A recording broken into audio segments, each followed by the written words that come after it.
Welcome back, boys! We are back with the man himself, Aussie Slangg, bro. How are you? Dab, I'm good. How are you? Thanks for having me again, boys. good, Appreciate brother. it. Thanks for Every coming, time, brother. man. Fuck yeah, man. So, I think, if I remember correctly, we broke the record for longest FireCast episode, I think, but that's when we did the digital one. Well, yeah. Remember? We cut into this is technically your fourth episode Literally, because we cut Yeah. that digital one into two. Yeah. I'm So, honoured. Thank you so much, guys. I appreciate you. Episode 23, right? Yeah, 23. Fuck yeah, man. Fucking oath, man. I'm excited, Are you bro. going to do something like a special for your quarter? No, at 30. At 30, we'll do something.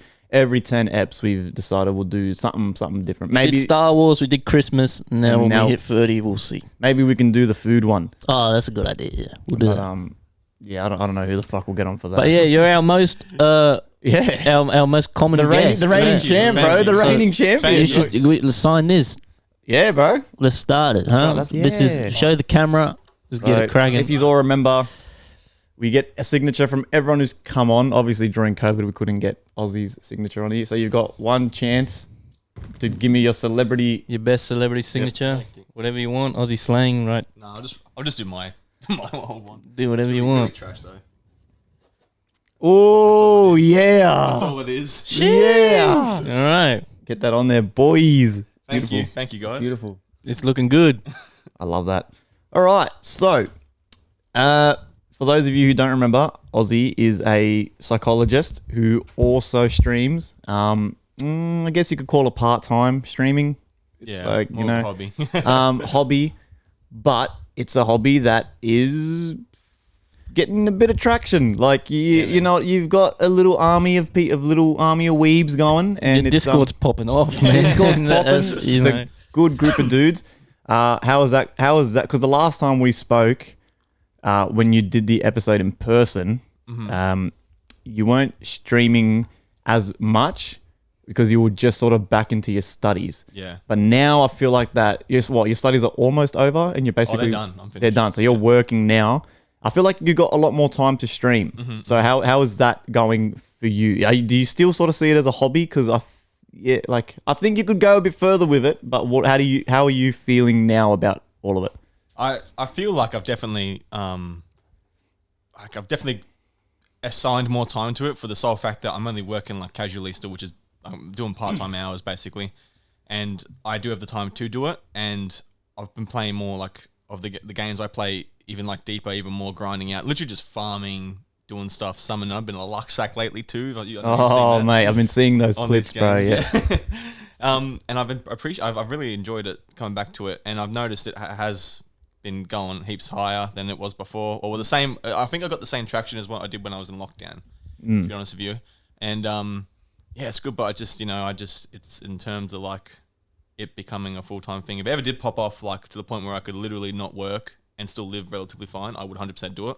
But yeah, it's not looking. It won't. I don't think that's gonna happen. But you never know. But yeah, I'm enjoying it still so far. So, because you like what you're doing with your studies, right? You want to do that. You want to Yeah, work man, as a definitely. psychologist. So it'd take a lot of streaming for you to give up Yeah, bro. doing psychology, right? Like you'd have to, weigh up your options really. Because if you like what you're doing, then it's a different story. You know. 100%. I mean, if you could even, let's say the streaming did start to pop off, you could still have that choice where you didn't have to stream full time. You could still stream 3 times a day and do your job that you actually, because not everyone's lucky enough to love their job. So you could still do that twice a week, 3 times a week, and do your streaming on the side and still make like bank. Yeah.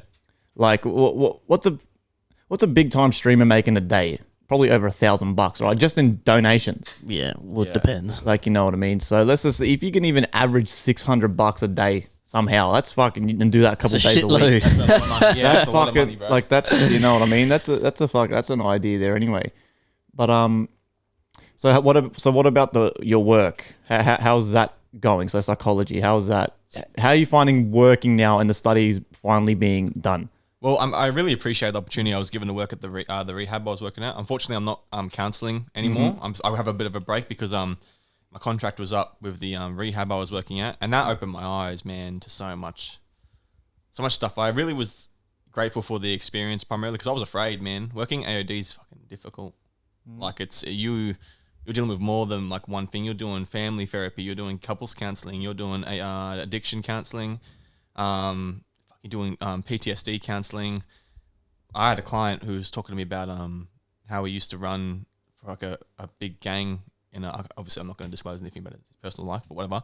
About a big gang he was in, and he had road rage and ran into someone, and he had a PTSD episode, so he had all the flashbacks happen, and he fucking had like not an aneurysm, but like he had a seizure because of it, and it was weird because when I researched it, it's like, well, my point here is I learned so much about more in depth about all the stuff I already knew, to the point where I was just like, holy shit! Apparently, epilepsy can be linked to PTSD. Wow, yeah. Like it's crazy. Holy fuck. Yeah. And so you're doing not just like helping people with their like personal problems, it's like family addiction. I think PTSD would be scary as fuck. PTSD is really bad, man. Yeah, that would be fucking crazy. Yeah. And the thing is, because I worked at a rehab, so I worked in AOD rehab, and everything you're dealing with like all addiction comes from a place of emotion, in my personal opinion, or a place of emotion or a place of like vulnerability. So if you have someone who's like addicted to cocaine, cocaine's a stimulant. So usually there's something within themselves, and you find this very often in men, that their ego is very like wounded, and stimulating oneself makes oneself go, oh my God, I'm fucking amazing, I'm all this shit. You know, that kind of like mindset, and especially like I noticed as well, a lot of the guys who are addicted to coke, MDMA, there was a pattern of like the gym and testosterone usage, which is like steroids and shit as well. So they were doing injectables as well as orally consuming drugs as well.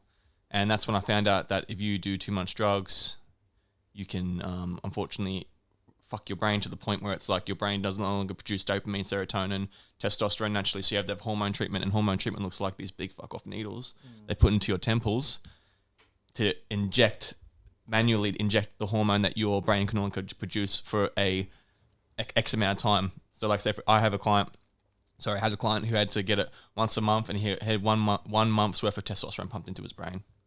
So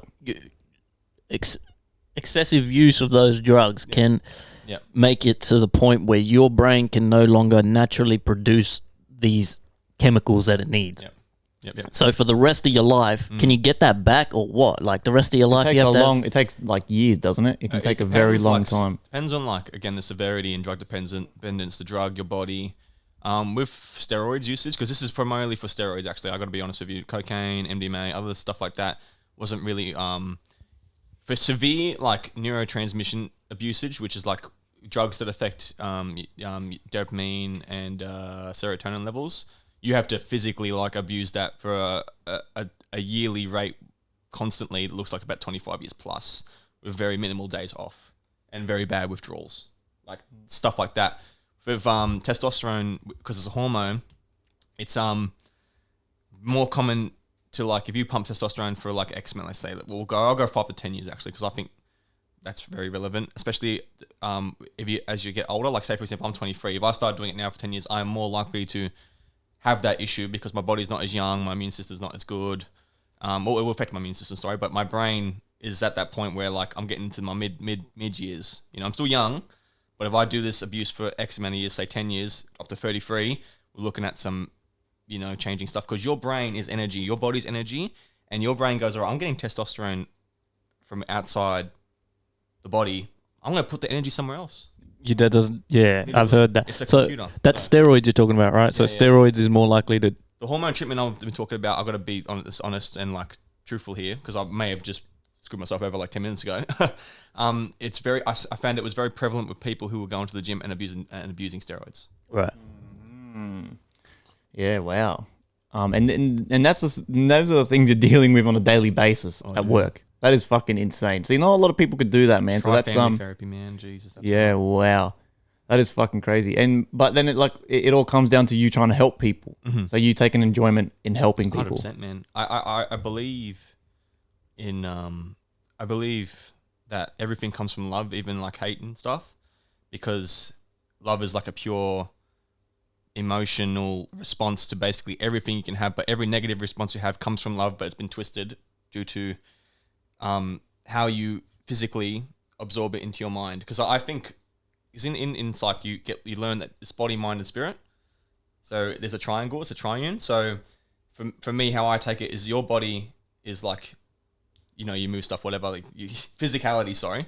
And everything you absorb physically in your reality goes through your mind. But your mind isn't like it's more like a gate. It's more like, I think it's an area where you hold energies from your soul, from your spirit. And that's how it like works. And it gets recycled. Have you ever like talked to someone and they haven't listened to you and you've divulged this and they don't give back the energy that you've like divulged to them? Like say, for example, you've been empathetic. Oh, I understand, bro, all this stuff and stuff. And then they go, oh yeah, by the way, you fucked up on doing this, by the way, like your boss or something. And they haven't listened to you, all this stuff. And you've given energy, but you haven't gotten it back and you feel drained. That's what I think that is as well. So when I say everything comes from love, it comes from like a place of connection, because love is connection.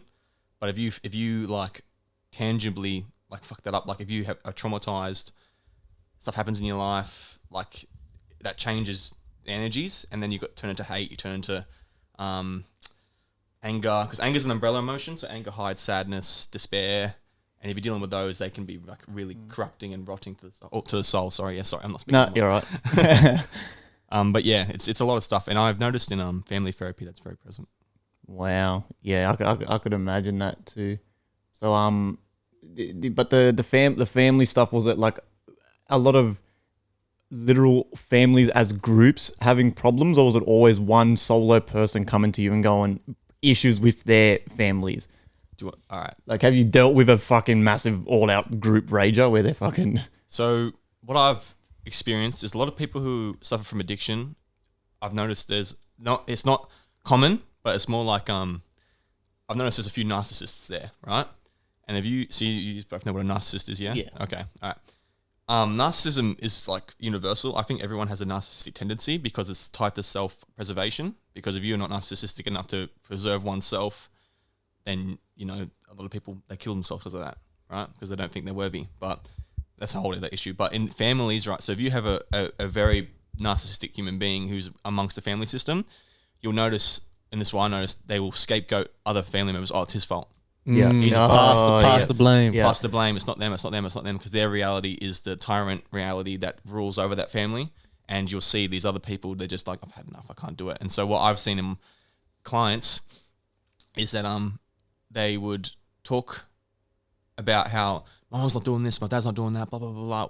When they've exhausted all their resources, their parents, right, or their loved ones or whatever, trying to help them, but they can't see it. It's more their fault that they're fucked up, but they're not taking any accountability.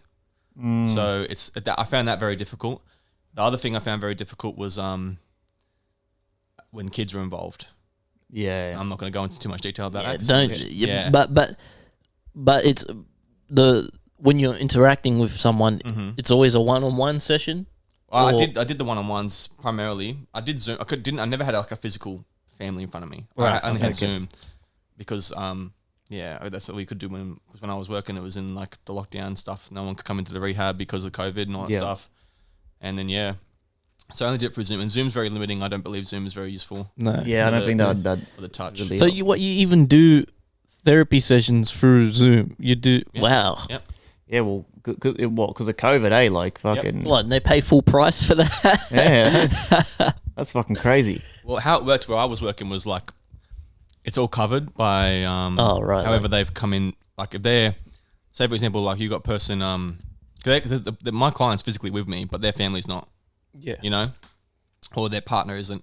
I only did a couple counselling once, not gonna lie. I've only done a couple counselling once, and that was very, you're kind of just a mediator in that situation, in my personal opinion. Yeah, you just like let them talk it out, and you just sort of... So it's not a different, like... It seems to me that couples therapy would be very different. So what? It's not a separate discipline. You can do all of it, or like, do you need a qualification to be a couples therapist? Different to. So how it works is like you can have like personal development in any sort. Like I've primarily done most of my studies in narrative therapeutic practices, but narrative therapeutic practices is a therapeutic modality that can be used with couples as a technique. So is that all right? Am I speaking? Oh, sorry. Yeah. I can use narrative with any couples, literally. Like it can be used for that specific situation. Couples counselling is more of a situation than it is a modality, because it's the same as families. It's just when you have a family like session, you're not actually doing. I don't know. When I did it, you're not really going to be utilizing any therapeutic techniques because you can't, because you're dealing with multiple different personalities who each need their own different like thing to be happening for them. With couples counseling, it's more like, I think the reason why I said it's a mediating role, because usually you have one partner who's dissatisfied with the other partner, or there's been a massive break in trust, or there's something happened with children. That is usually the big three that I've seen. It not in myself, but in others. When I did it, again, I was just mediating it. But when I've watched like stuff, it's one of those things. Is with relationships, there's a really big trust and loving bond. And I say, for example, if someone's cheated and they're trying to save it, there's hatred there, there's mistrust there. How do you rebuild the relationship? It's kind of like, in that situation for couples, it's kind of like grief, because you're trying to rebuild a relationship that is not really expired, but been like really fucked up. So it's more like, because you get taught how to mediate. Where I'm trying to go here is like, with couples, if you want to do one-on-ones after the initial session with them, then do it, because sometimes you'll notice that there's different issues with the others. Like, say, for example, if you have a male who has cheated on their spouse, you ask why, and you go down this whole entire rabbit hole, and you go, oh, okay, this is what he's missing. What's happened here? For her, it's mistrust because she's been cheated on. Can we deal with this? Can we like get to a resolution for it? What's the word I'm looking for? The word, what does it mean when you meet in the middle? Compromise. Compromise, yes, that it is. Relationships all about compromise, especially with love, because you're going to deal with all the shit in your partner and they're going to deal with all the shit in you. So compromise, if you don't compromise in your relationship, something's wrong. So, yeah. Wow. Has there been any sessions where you've gone like, okay, fuck, this can't be fixed? Like, have you, like, has there been a situation where you've gone to your boss and you've gone, look, man, this cunt is fucked. This guy is fucked, or because I mean, well, you'd be trained surely not to think like that. I'd assume. It's an ethical issue. That's like, you can't say that. Obviously, you wouldn't say that. But have you ever sat there and just gone in your head, holy crap, this guy's like crazy? Or I've been scared. Oh, shit. Like, I've been. It's funny because these people that I've seen before, they've been in addiction for so long, and you have to ask yourself, how the fuck have they monetarily, physically supported themselves, right, in addiction? Because that's hard. Addiction's money, bro. Yeah, right? Sucking dicks in alleys. And it's that, and they're abusing their loved ones, bro. Yeah, Like, they're getting stealing, money out of their parents and shit like that. And the reason that works, and I'm a very empathetic man, I feel, as well, and I noticed I was doing this too, because I was taking my client's side when he was talking about and you're not supposed to do that. This was an ethical issue I had, because it's good. I need to learn that you can side with someone. He was telling me about his ex-partner and what her current partner was doing to those children. And I immediately was like, fuck, go get the kids out of there. I rang rang Docs up, not called Docs anymore. I can't remember what they're called now. I rang them up. They were terrible. And then I tried to ring the NDIS because his daughter had like a disability, and they were the only ones who I could probably get like to help move like the children around and see if they could go in there, get the cops in there, do all this stuff. But then I realized when I talked to my supervisor, he's like, oh, be careful with that, you kind of taking the side, wait until you get the opportunity to do like the family therapeutic thing, which I was meant to do, but I didn't because this client wasn't with me anymore because of that reason. And he was manipulating me a little bit, and that's what fucking scared me, because with therapy, there's a therapeutic relationship. There's trust between therapeutic, like me, the therapist, and my client. Yep. Right, but he fucking switched that. He switched the power, because I don't believe in like, I don't have any power of intelligence, nothing over my client. They are more smarter than me in their situation because they know it. But he flipped that on me, and he was like, yeah, this happened, Cal. Look, I got this. He convinced me of it. Yeah, wow. You're only hearing one side. Hearing one side of the story. Right? And I was like, fucking hell. And then I was like, holy shit. And he was able to do that to me. I was like, fuck, so what's really happened to these kids? And he was actually quite right, but like, he was very wrong about his partner. And she was just this all evil. Yeah. You have to be, I imagine, in your role, you have to be completely indifferent, completely unbiased, completely just, and that seems very hard to do. Like, I feel like it take a lot to be able to really help someone when they're telling you, they're pouring out their soul to you, telling you all this stuff, and you still have to stay like a rock, and you still have to break through, you still have to, try fix them up as best as you can without really leaning too much one way, Well, that's what narcissism is, though, isn't it? Where they you know what I mean? So I feel like you'd be dealing with a lot of people that are narcissists, or Dude, you know what I mean? It's so in our generation, and I think the generation before and the generation to come, watch that space, bro, because there's a lot of people who are suffering from a lot of very nice people as their parents or grandparents, and I've taken advantage of that and learned how to take advantage of that and believe it should be applied to their reality in terms of everyone else. But unfortunately, reality is not that good. You know, well, other people like won't be like, oh, you want me to pat you in the back, all this bullshit, right? So, and that's where you have adverse reactions, and that's where you have the narcissistic mindset. It gets very difficult when you're going into sociopaths and psychopaths, and that's I've never had that. I think I've had a sociopath before, but I couldn't put my finger on it. But they are masters, bro. I believe, or if that ever happens to me, if I ever have a sociopathic person or a psychopathic person come to my sessions, I will try my hardest, but like they're on a whole different level. Those types of people, I can imagine. They're on a whole different level. Higher, not a higher plane, but like some sort of like focus that is hitherto undreamt of in a normal person's mind. Yeah, it's ridiculously dumbfounding and interesting, but it's ridiculously like complex and so different and unhuman. Fuck, that'd be the time where you have to fucking call Master Yoda to come in and be like, you need to help me out with this climb, man. This patience, bro. He's right. Patience is a thing.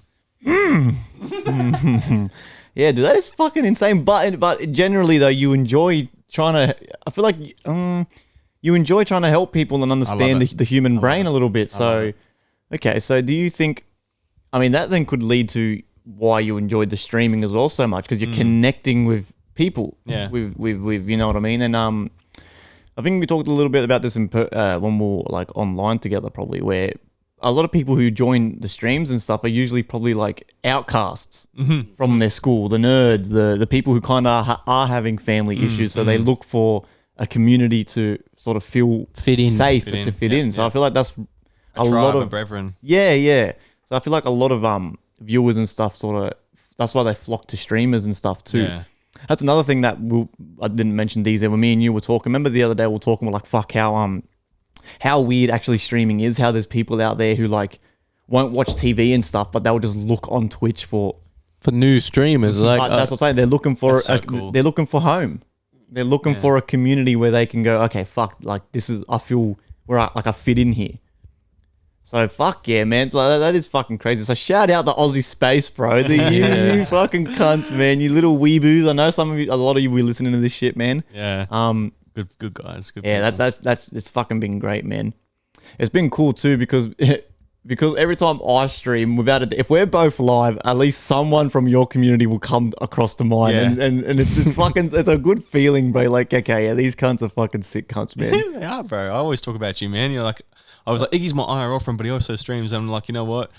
Just think of him as an extension of myself. Well, that's why, bro. It makes it easier. I don't have to say that, all that shit. One big fucking community, and that is fucking sick.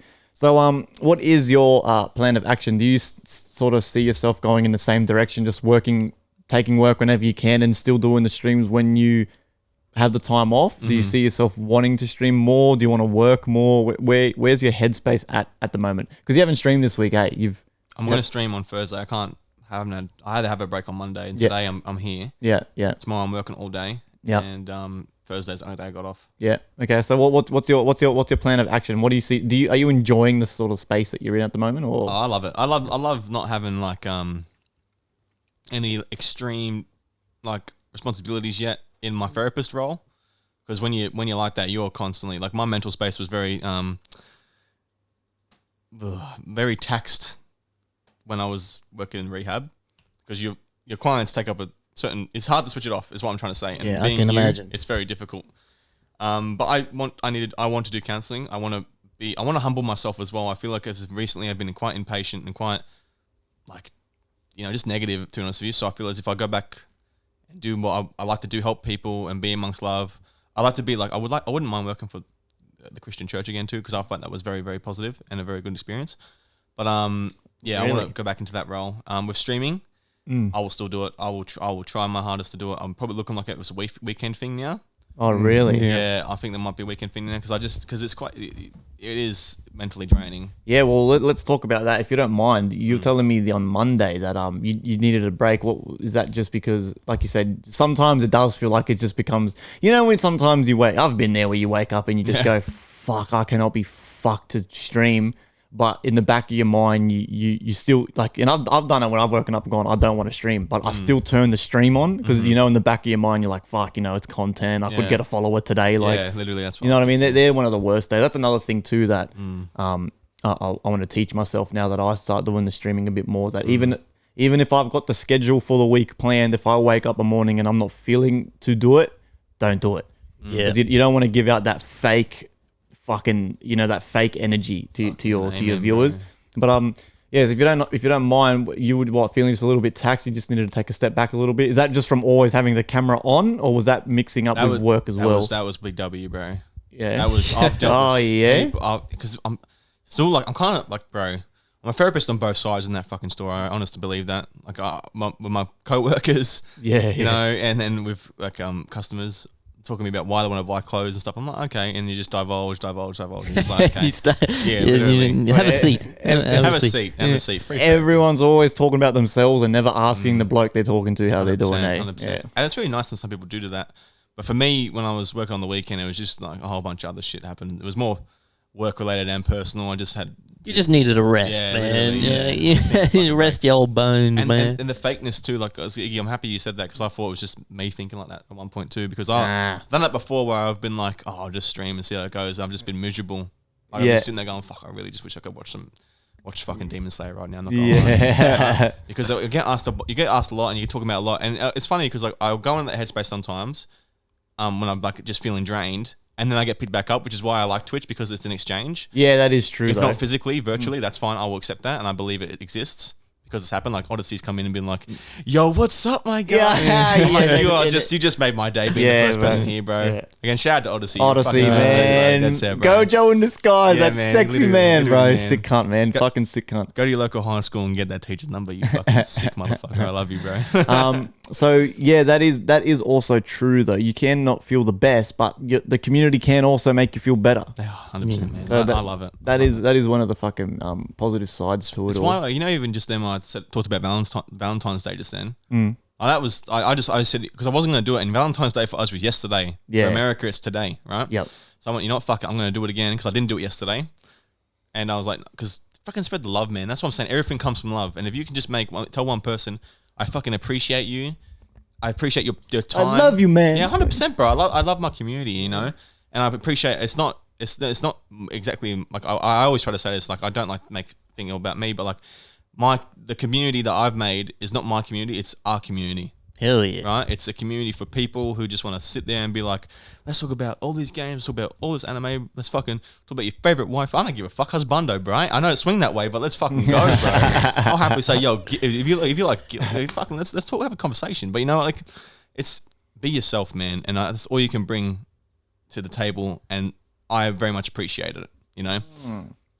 I mean, at the end of the day, you can only be yourself, right? Literally. You can't be anyone else. 100%. Yeah, what do you? So DZ, what's your views on the streaming? Because we were talking about this like before that. You can get fucking successful, like not even successful, but you could like make ends meet. Dylan, buy a computer and start streaming. I think it's great that you two stream, all right? And I will jump on any of your streams anytime. If I'm free, I'll hop in a call. I'll do whatever. Yeah. But I won't do it myself. That's all right. I'll jump in the Discord when I can, and and I like chopping it up. And I think the community aspect of it is awesome. I think Twitch is such a great platform, especially how they pay creators. How it's more like from viewer directly to creator. With the bits and everything. I think that's so good. I think that is such a great system. But to set up a stream and to have a webcam, I'm not even that entertaining. I don't think. I don't play games. You're just good with your words, man. I don't play games. I'm not. I have a Nintendo Switch. That's all I play. But Pokemon's going off right now. Yeah, I know the new game. Yeah. I play Pokemon, Smash Brothers every now and then, Animal Crossing, but I won't fucking play hardcore shooting games and shit because I just don't have a PlayStation or nothing. But you know, at the same time, you play your games are what mobile games, isn't it? Yeah. Yeah. So that's also pretty big. That's a fucking interest, man. It's still, I always fucking forget still that most of the shit you're doing's on mobile. It's like on the mobile. And it's fucking I think crazy. The community that you grew from playing a game on your phone, bro. And like, because I watch your streams and it looks like you're fucking sitting there tapping your keyboard and shit. Playing. Well, they're on PC now. Okay. So I originally played them all off my phone. okay. So, Yeah, that is fucking insane. That's what I was gonna say too. I think even though it's so niche, the games you play, I think that's kind of a ticket to how you grew your community so tight and fast as well. Because these people on Twitch would have been looking, they like this game, and there's not many creators for it, and then they found you, you know, and it just kind of grew from there. Whereas I feel like Warzone and stuff, there's millions, thousands of creators doing it. You know what I mean? Yeah. But see, so for a lot of you guys watching and listening, you know, Aussie was doing this shit off his fucking phone. You don't need a webcam or nothing like that. You just got to make the account and start streaming it directly off your phone. Is that I never streamed off my phone, but the games were always on my phone, so I was lucky enough so to have a Mac. connect your phone to your I have an computer or iPhone, laptop or whatever. And the iPhones can connect to the Mac, and you can screen mirror them. Well, there you go. And that's how I streamed. Like, and guys, Very smart. Yeah, you don't even need a webcam, guys. You can just literally connect it to a computer or whatever, and just not talk and just sort of get the vibe or whatever. But yeah, that is fucking crazy. But for me too, you know, a lot of people will probably disagree. Like, because for me personally, it's not just about the games too. It's a bit like of an entertainment side of things. You know, I like to, you know, make it entertaining, make it a little bit fun.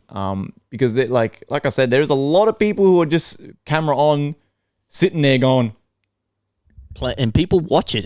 People are watching it, man. Like, and they're not talking. They're not even fucking coughing or sneezing. Yeah. They die, and they're just like, bruh. restart. They don't give a fuck. Like, and it's very weird. yeah, and you watch it, and you're watching them do it, and it's like, holy fuck, is this guy even having fun, or is he? People take games seriously, man. They want to see high octane, fucking big kills. You know. I want to see him merciless this game, boys. Yeah. So it is a fucking So for me, I see it as an entertainment side as well, which can be difficult as well, trying to fucking provide entertainment, play a game, be half decent at the game, engaging with viewers at the same time.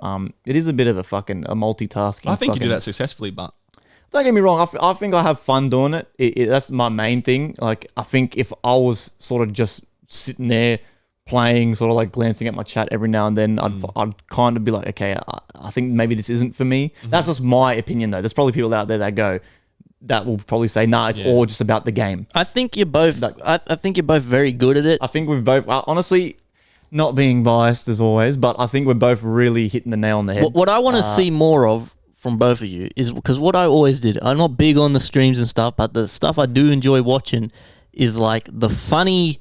Like that Phasma game you got, more of that funny, like Ark. You know, have you seen Ark and stuff? Man, that's funny stuff. Me and fucking Odyssey have been talking about this for the past week. And same shout out Michael Russell, bro, in the Discord. He's about to fucking pass my level, the cunt, in my Discord. So. Yeah, that's happened to me already, bro. we got to give fucking Michael Russell a fucking VIP badge or something. I'll get that done for you, my bro, because you're a very engaging member. Me, Michael, and Odyssey have been speaking, bro. Me and you, Aussie, have to start streaming a survival game. Yeah. Play Ark or something. It's funny, man. Or Rust, and I'm telling you, it's because it's not taxing on the computers. Okay. So your PC will be able to run it, and I'm telling you, if we both went live, it would be Michael reckons it'd be the funniest content ever. Funny, I'll jump in too, man. Like, you didn't even have to stream, Dylan. You could just download the game on your little fucking Switch or whatever, and we just... That's what I like to watch. Well, you know, fuck like it, let's make a date then. Fuck it, mate. I'm telling you, it would be funny as fuck. But the question is, just the game doesn't even have to be the best, funnest game ever. It would be funny as fuck. Just us three, just trying to survive. Yeah, man. Like, you got Rust. That's why I like Phasma. Ark, Phasma. Yeah.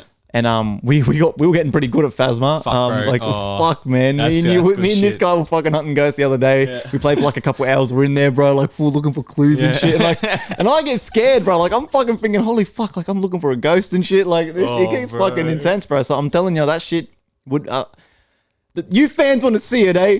Are you not entertained? Like these guys want to see that shit, bro. I was hooked on an Ark series on YouTube. I was like, because it was so fun watching them like build up their base and then they decide whether they want to raid these guys and shit. Like it's so fun, man. Ark would be a good idea. Ark is and you can create an ugly as fuck character. Like, the Ark is like it's like Rust, but it's got the dinosaurs and shit. Yeah, you build a base, you get resources, and you build up your base and shit, and you can raid others. I think I was watching one like a couple of years back. Danny, our cousin, was playing Ark, and the cunt had modded the fuck out of the game. He was like a big gorilla running around and shit, like bashing one-hitting dinosaurs and shit. I'm like, what the fuck? This guy's just cheating. He's no, like, but that's nothing on me. In Ark, you can do that. You can level up your strength all the way, and you just one-shot everything and shit. Like it's a fun game to watch, man. I've never played it, but I enjoyed watching it. That's hilarious.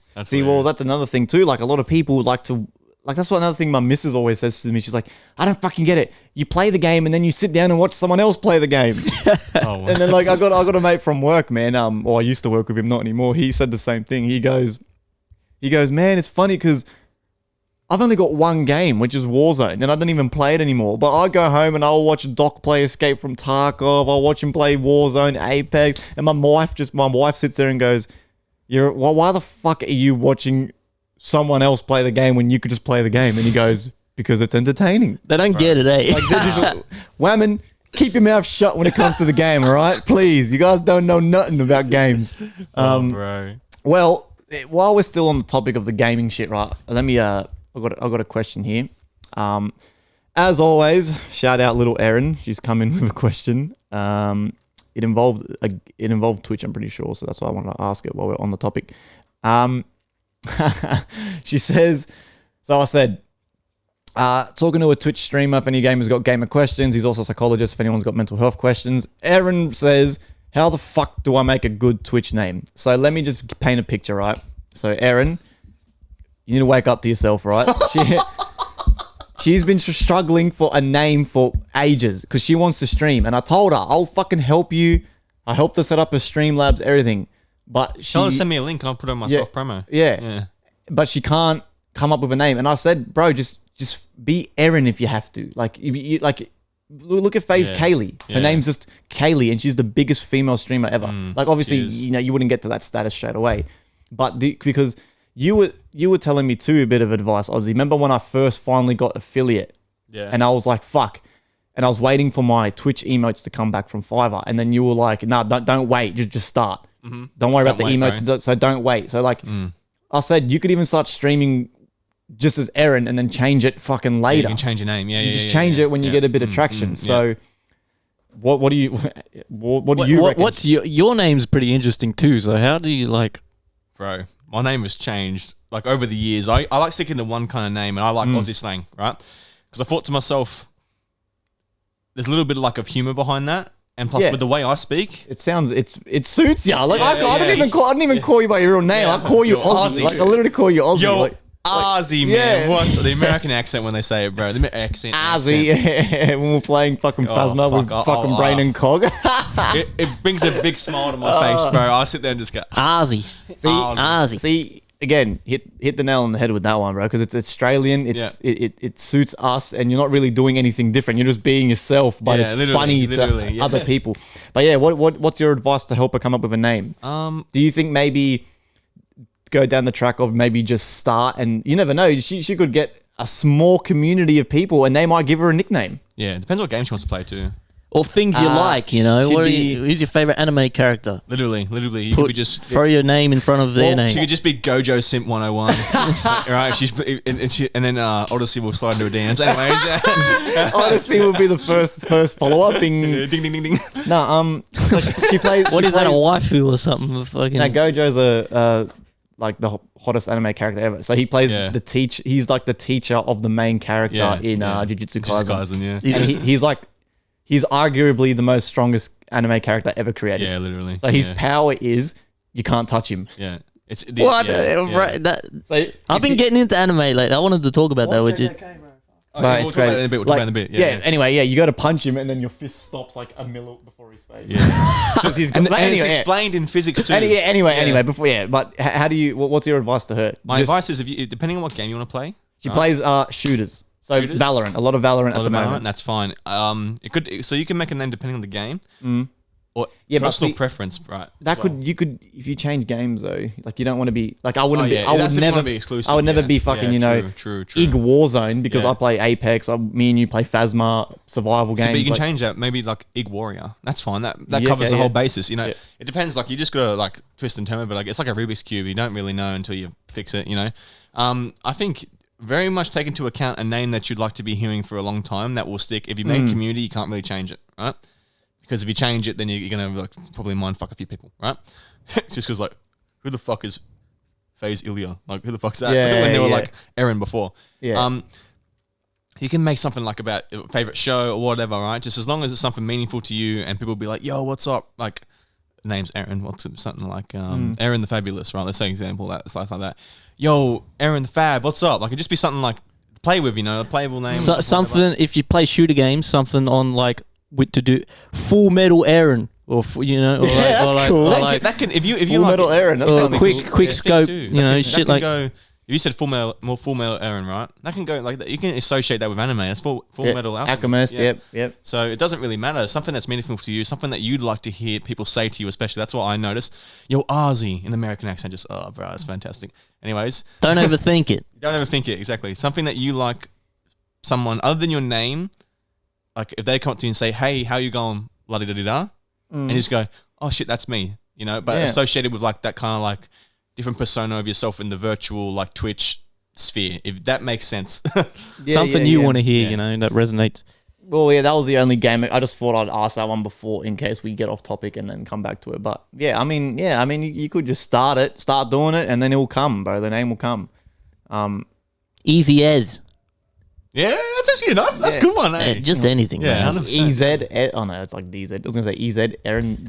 Aaron. I don't know. It's fucking. You have to think. It's again. It has to also sort of suit yourself as well. Like suit how you are as a person. You could even suit your play style. If you're an aggressive Valorant player, you can be aggressive, bougie Queen Aaron, or Yeah, like even in something. your personality, like if you're someone who's like me, chatted, that's why I went slang. Slang can be associated with any kind of vernacular Talking vocabulary. and Yeah. So, and I talk a lot. If you ever see my streams, I always talk to the chat. I will try my hardest to talk to chat, even if it makes me die in bleach and I have to use Oh a candle. fuck yeah. But like something like that. That's why I chose Aussie Slangg. If it's a part of a personality trait that can be associated with, like say for example, you like doing makeup or something like that, and it's just like, and you like whatever. Like you can be like Aaron the whatever, or like Eat Swa.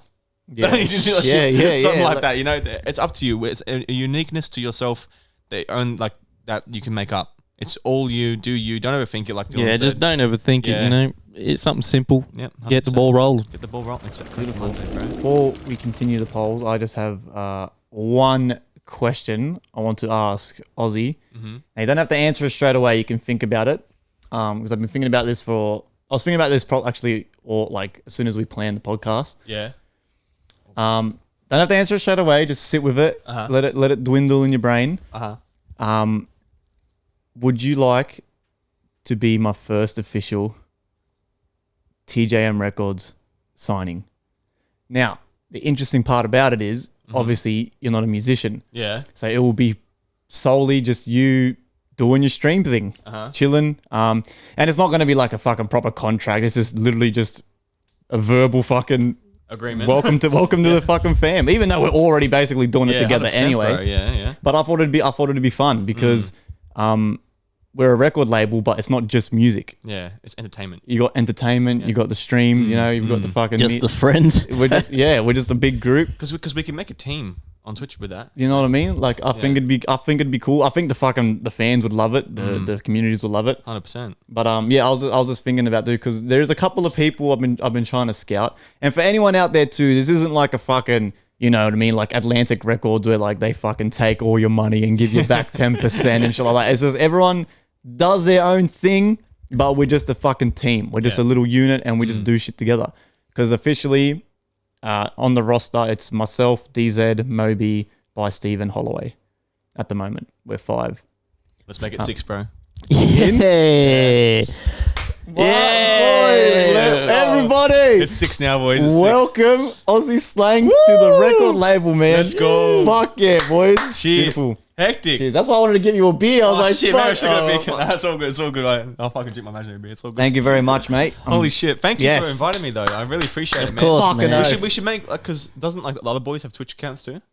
By Steven's got one. Yeah, he We'll make a streamed. team. We'll make a team. We can make a team. What's the team? It's like I'm pretty sure you can make a team. I think either way, I'll sort it out because I'm pretty sure you can. You can make like some sort of team where it's like you're under like one label kind of thing, like you know. Oh, can you? TGMR. Yeah, Okay. you mentioned that with TGMR. Yeah, yeah. You and fucking and by Steven. Yeah, by Steven, yes, yeah. boys. Yeah. Fucking thank you Yeah. very much. Easy. Our Easy. first official signing. Well, and by signing I mean just verbal agreement, bro. Welcome to the goddamn team. Because what I wanted to do was, if I woke up a little bit earlier, I wanted to fucking print out like a little sheet, a contract saying join us. Yeah. Your signature. Yeah, my I was just signature.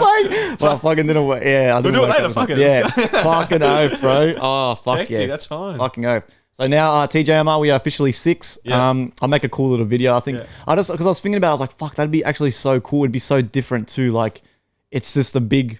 We're like the Aussie fucking OF, bro. Yeah. We're the Yeah. Aussie Odd Future, bro. I'm telling you. 100%. Fucking oath. Thank you for having me. I really appreciate Hey. it. That was very nice. Well, you, man. we're already, you're pretty much already. We're already doing it anyway, Yeah. man. So I thought, let's make it official. TJMR now turns to 6. Fucking oath. Update the website. Yeah, I got to update the website, add all the link. Even though I've already got you in my link tree anyway, but I'll add fucking everything, your Insta and shit. Well, I now have Fuck a it. command for you guys anyway. so Yeah, it's all yeah. good, yeah. Well, there we go, boys. Beautiful work. Hell now, yeah, that's I would that's fucking hectic, man. Yeah, you got to fix update up the that website, put website. your 6 members, Yep. put your little thing in our artists section. Yep. Holy shit, let's go, boys. Yeah, fucking man. thank you very much, bro. That's fucking hectic. I'm All right. to read you my Instagram now. Yes, bro. Yeah. Fucking no. All right, let's okay, we'll do. Okay, okay, I'll knock this question off first. ZX shout out as always says, how do I stay motivated to make music? Honestly, that comes personally, I think from within. Like we were just saying earlier, if you're not up to it, if you're having a bad day, fuck, even a bad week, don't force yourself. Because the stuff will probably come out trash, and because you're not your headspace and your heart's not in it. So if you don't want to do something, you're not going to give it your all. You know what I mean? That's why even now myself, like, I'm not making beats and shit anymore every fucking day, even though I've only just changed to my night shift job for 2 nights, but I'm not making beats and shit every day like I used to. Like, I'm not forcing myself. But the thing is, when I still make music minimum 3 times a week, but I'm getting more done in 3 days than I was 6 days a week. And that's because I'm in the mood. I'm G'd up, I'm hyped, and I'm sitting there, bro. And I'm finishing full songs in literally 6-7 hours. An inspired 3 days is worth more than a lazy 6. Yeah. Yeah. So like example, my last track for coming out for Friendly Fires with featuring DZ, of course, Corazon. I literally did that in like maybe less than 7 hours. And that was over a 2-day period. That was a 2-shifter. I made the beat, couple hours. The beat's fucking top, sounds mint. Sent it to DZ. He sent me back the vocals like within a week. And then I fucking did the master and the vocal mix the week later. But I did that in like less than 4 hours again. And now I've got a song coming out. And we've hit the benchmark now. January was full. Me and him released a song every week in January. Because you've got DZ Sundays, then Friendly Fridays, and then it rolls back around. So we've done a fucking week. So that's already 4 or 5 songs, and February is not even over yet. Like, can you imagine what's gonna happen when we get to fucking December? Yeah. We're gonna have like over 40 songs each. Eventually, I'm gonna put them in an album and do some exclusives on the album and stuff. Yeah. But I don't know when I'm gonna do that. Towards the end of the year, though. Sure. Yeah. So I mean, to stay motivated, bro, just fucking like me and DZ said in the last episode, man. Eat good, get out for a bit, sit outdoors. I don't know if you've got like a fucking laptop or not. If you have to, fucking sit in your backyard with your laptop, Find new music, put your headphones on. You know what listen I mean? to new stuff. Basically, my best advice I can say is just don't force yourself. Yeah, don't force it. If you have to, even if you have to have a month off where you don't make any music, bro, so be it. Just do not force yourself. Now let's have a look at this. These polls. What do we got here? Okay, this makes sense. So I asked the first question I asked is, do you believe mental health exists? And I've got 100% yes, and 15 votes for that, and 0 votes for no. So no one voted for no. Which I'm not. It makes sense. That makes a lot of sense. I'm not surprised. I did think there would be at least 1 or 2 people who'd put no, but yeah, every single one of you guys voted for yes. I mean, as Aussie would know, that's his job. So Aussie, it 100% is a thing, as in, like, how do I explain it? Like, because you can get diagnosed with mental health issues, correct? Yeah. So it's got to be a thing. So doctors have looked into it, scientists have looked into it. It's 100% a thing where it's kind of. Would you say it's being sick, or no? It's more just like you've just been diagnosed with that mental health problem? Okay. Or do you reckon it's like you're sick? I think mental health illnesses, you got to remember, you got to take this into consideration. They're always extremely tangible with the research. So, like, it changes a lot. So I think I said this in the last time I was physically here. I'm pretty sure Christian or Catholic exorcisms are still in the DSM-5, right? That's right, so you said that. Yeah. they're used as a treatment kind of basis for a religious or spiritual client. But again, that's very controversial, right?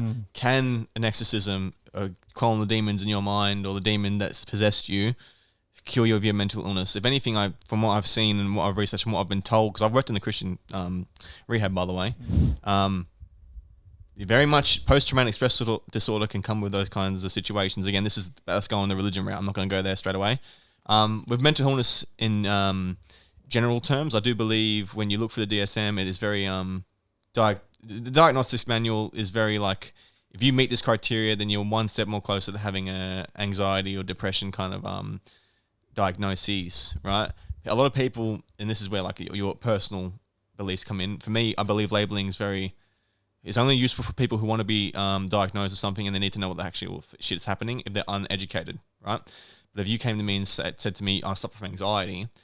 Anxiety is something that's cognitively functioning in your mind that has to happen if you believe in the theory of evolution, which is extremely, like, a lot of research for in that, because evolution dictates that when we were apes or whatever, you had to be on edge to run away. If you had to be on edge taking a shit, in the woods and that, like all that stuff. So that's where that can come from. But it can turn to something extremely debilitating depending on your mindset and depending if you can cope. So the phrase "if you can cope," because it's coping with life and surviving through life.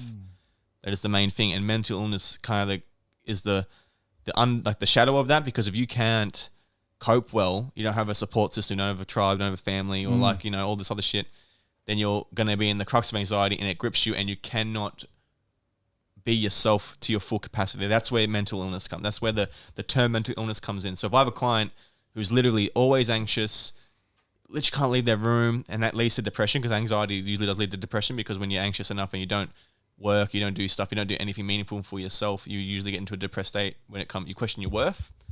That's where a diagnosis and perhaps a case formulation could be very, very useful for this particular client. When medications, I'm iffy about. I believe they work, I believe they don't work, depends on the situation, whatever. A lot of people disagree. Right. The medication's very, very talked about right now. Wow.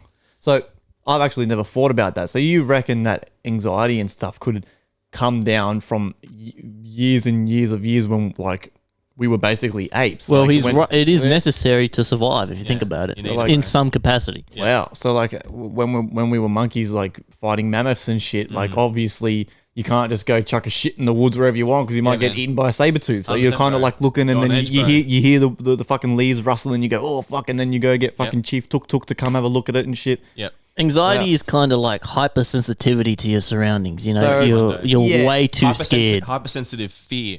Yeah. Fear is at the crux of a lot of mental illnesses, right? Because fear is the belief that you cannot physically do something, right? Yeah. Or you can't. Well, no, it's physically, spiritually, and mentally cannot do something, right? So my anxieties right now is like, can I get a job? Because there's a belief somewhere deep within my psyche that you won't I get one will or be something. incapable of not getting one. Exactly. Yep.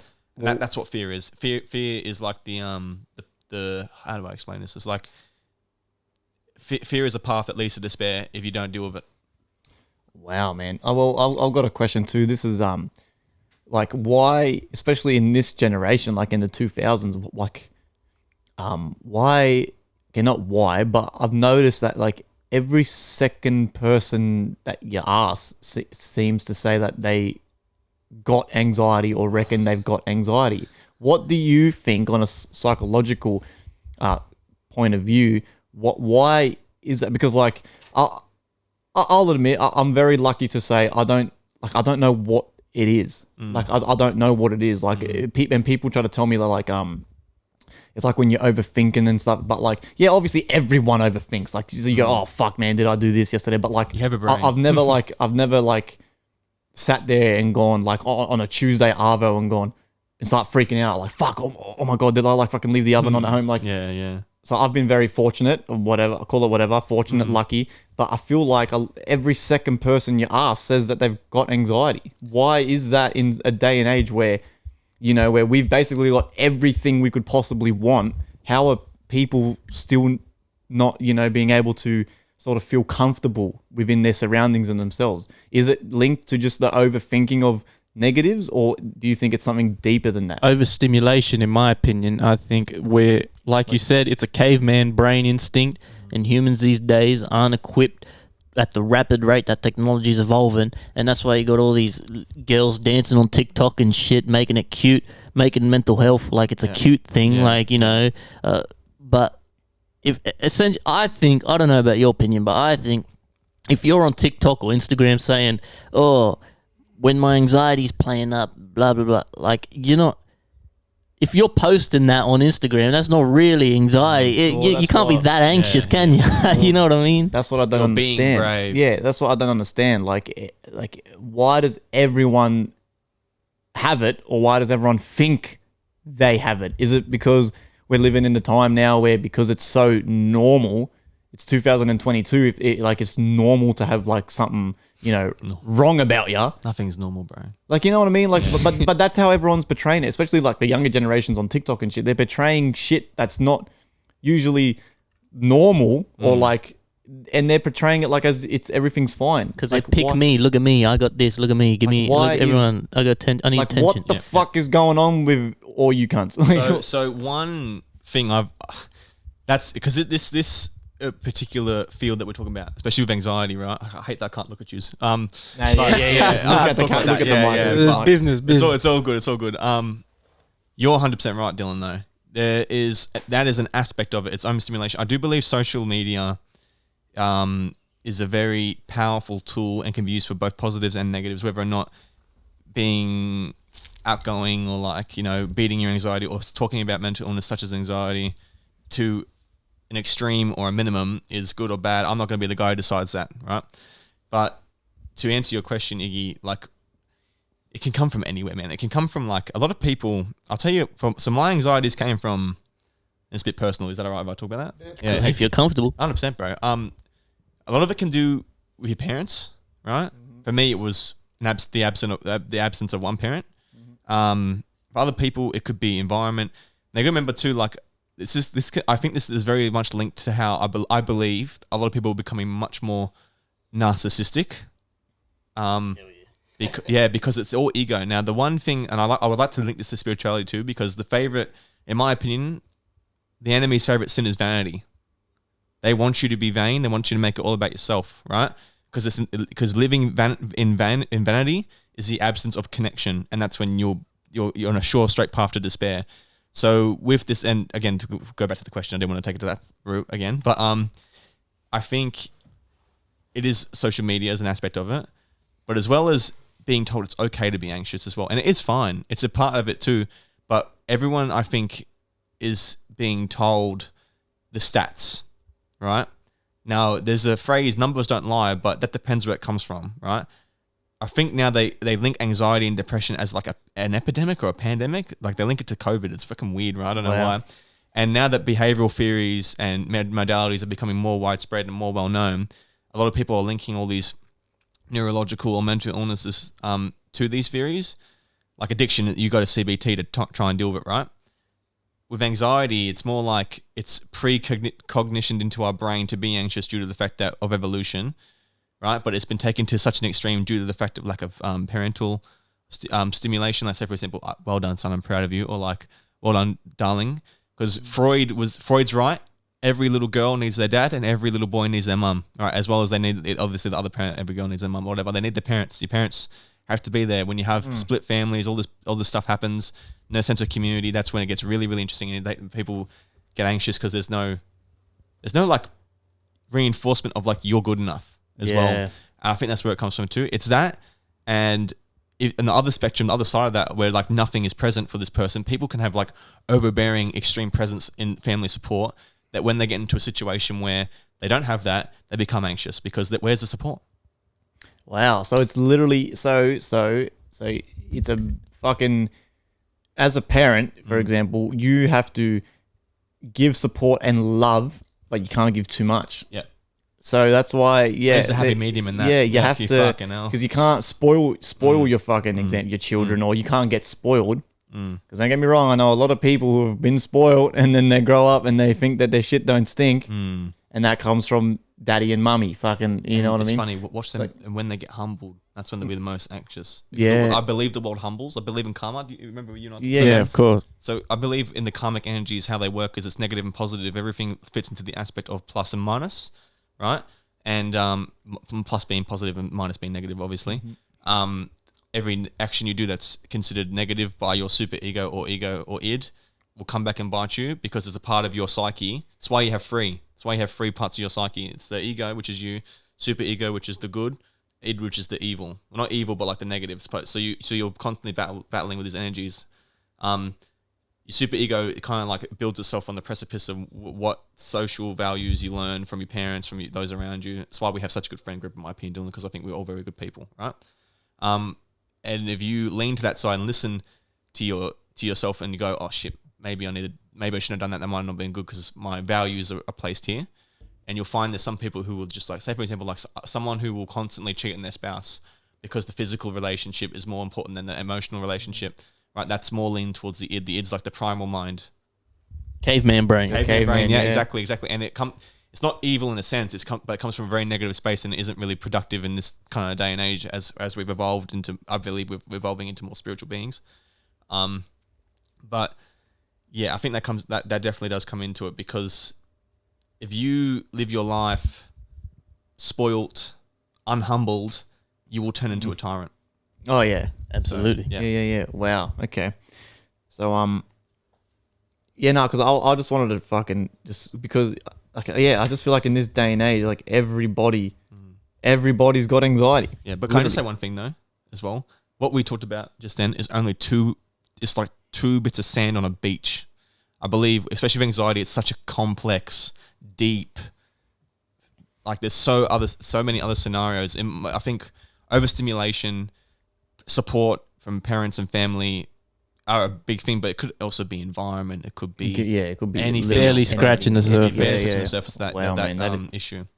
So yeah, I just wanted to say that. Well, well, there you go. Like, I hope people fucking listen to this and take into consideration what you're saying, because you do fucking know what you're talking about. So it's like we're giving away fucking free information for what people pay for, like what people pay to hear. So like, fuck me. All right, I'll read another one and then DZ will read some of yours. Okay, so my next poll that I did, bit of a change in pace. It says, can anyone achieve success, or is it destined to people? Isn't that so? Are they asking about the concept of destiny, or are they asking about? No. So I was asking. So can anyone become successful, or is it like destined? Are you destined to be successful without even trying? 92% for anyone, and 8% for some are destined. It was actually, one vote for destined and then the 12 votes for anyone. So that's interesting, because Holloway had an interesting point too, because he DM'd me and then said, I think it could be both as well. I think some people have the natural talent and the natural ability, and it's easier for them. But I absolutely believe that anyone can achieve it. You have the strength and the capacity to keep going. You can get there.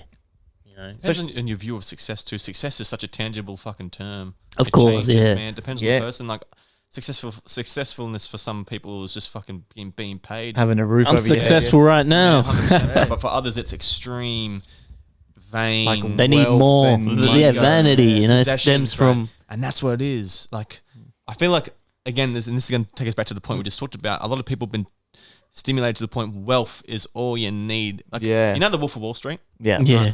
I don't have money. Has anyone got cash on you? No. No. So it's all good. But you know when Jordan Belfort puts the fucking note up, or sorry, what's his name? Leonardo DiCaprio, Yeah. who plays Jordan Belfort. He's like, you just need this. This will eviscerate your enemies. It's literally, if you see that note's perfectly in the middle of the screen too. It's funny how like when you learn psychology in TVs and shit and entertainment that you see they purposely put shit How they places. frame Yeah. shit. Yeah. So this will eviscerate your enemies and destroy everyone. And it's money, it's wealth. And now, that is that, and it's linked to my point in this as well. It's linked to successfulness. But the belief of like having all these possessions, right, will make you a better person. Is an extreme. I'll use the phrase extremely changeable to the point. It depends on your perspective. Meaning, if you're the type of person who believes their worth is greater when they have wealth, then that's fine. Whether or not you die and take it to the afterlife, I'm not sure. Whatever. A lot of people, the Vikings believed in that. That's what they had their hoards. But I believe sometimes, for me personally, it's an emotional context. You know, my successfulness is how many people I can, you know, breathe life into through my words and actions and helping them achieve their goals in life. That's how I measured my successfulness. So again, it comes down to what you believe successfulness is. Yeah, that is. See that? I agree, but I do also agree with Holloway a little bit. Like there is some people who are just Lucky. they were born to be. You know what I mean? Like example. Or if you're the kid of a celebrity, and then literally. you know Kylie Yeah. Jenner, That's Kendall Jenner. yeah. There's a theory about that, but there's a theory that in 3 generations, any wealth without any like prospect of the talent that was used to get the wealth is present. So let's say, for example, of like a famous person's kid or something. who I'm trying to. Stormy. Yeah, literally. Like, so say for example, like if you have a YouTuber and you fucking succeeded and you have children, your wealth that you accumulated after you pass away will last for about 2 generations. Yeah. And usually you'll find there's one gen that just abuses that wealth. Yep. Right? And And dwindles then it's it. gone. It's gone. It's 100%. gone. It's And gone. then it's restart. You know, Yeah. the And then great it's- grandkids have to grandkids start have from to Start scratch. again from Yep. scratch, man. All right, DZ, want to read some of yours out? All See right, what we so, got, baby?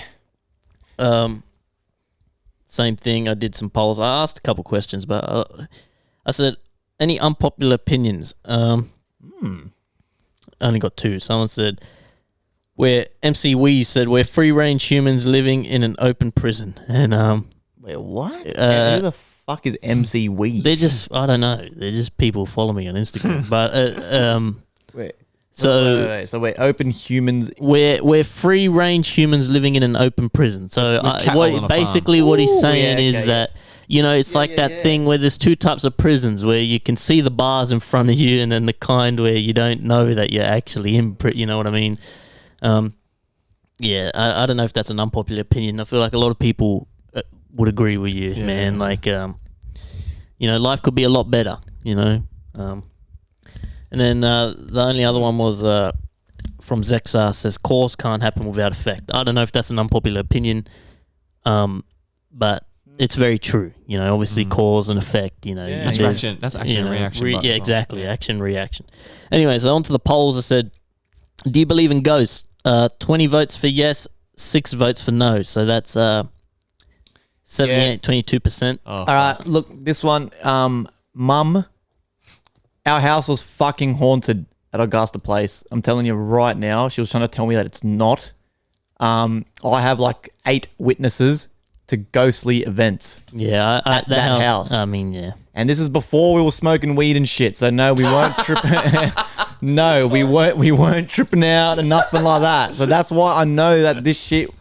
I had friends leave my house early from sleepovers where we just stay up and play Call of Duty. Yeah. I've had mates leave at like 1 a.m. They walked home because we were all fucking freaking the fuck out.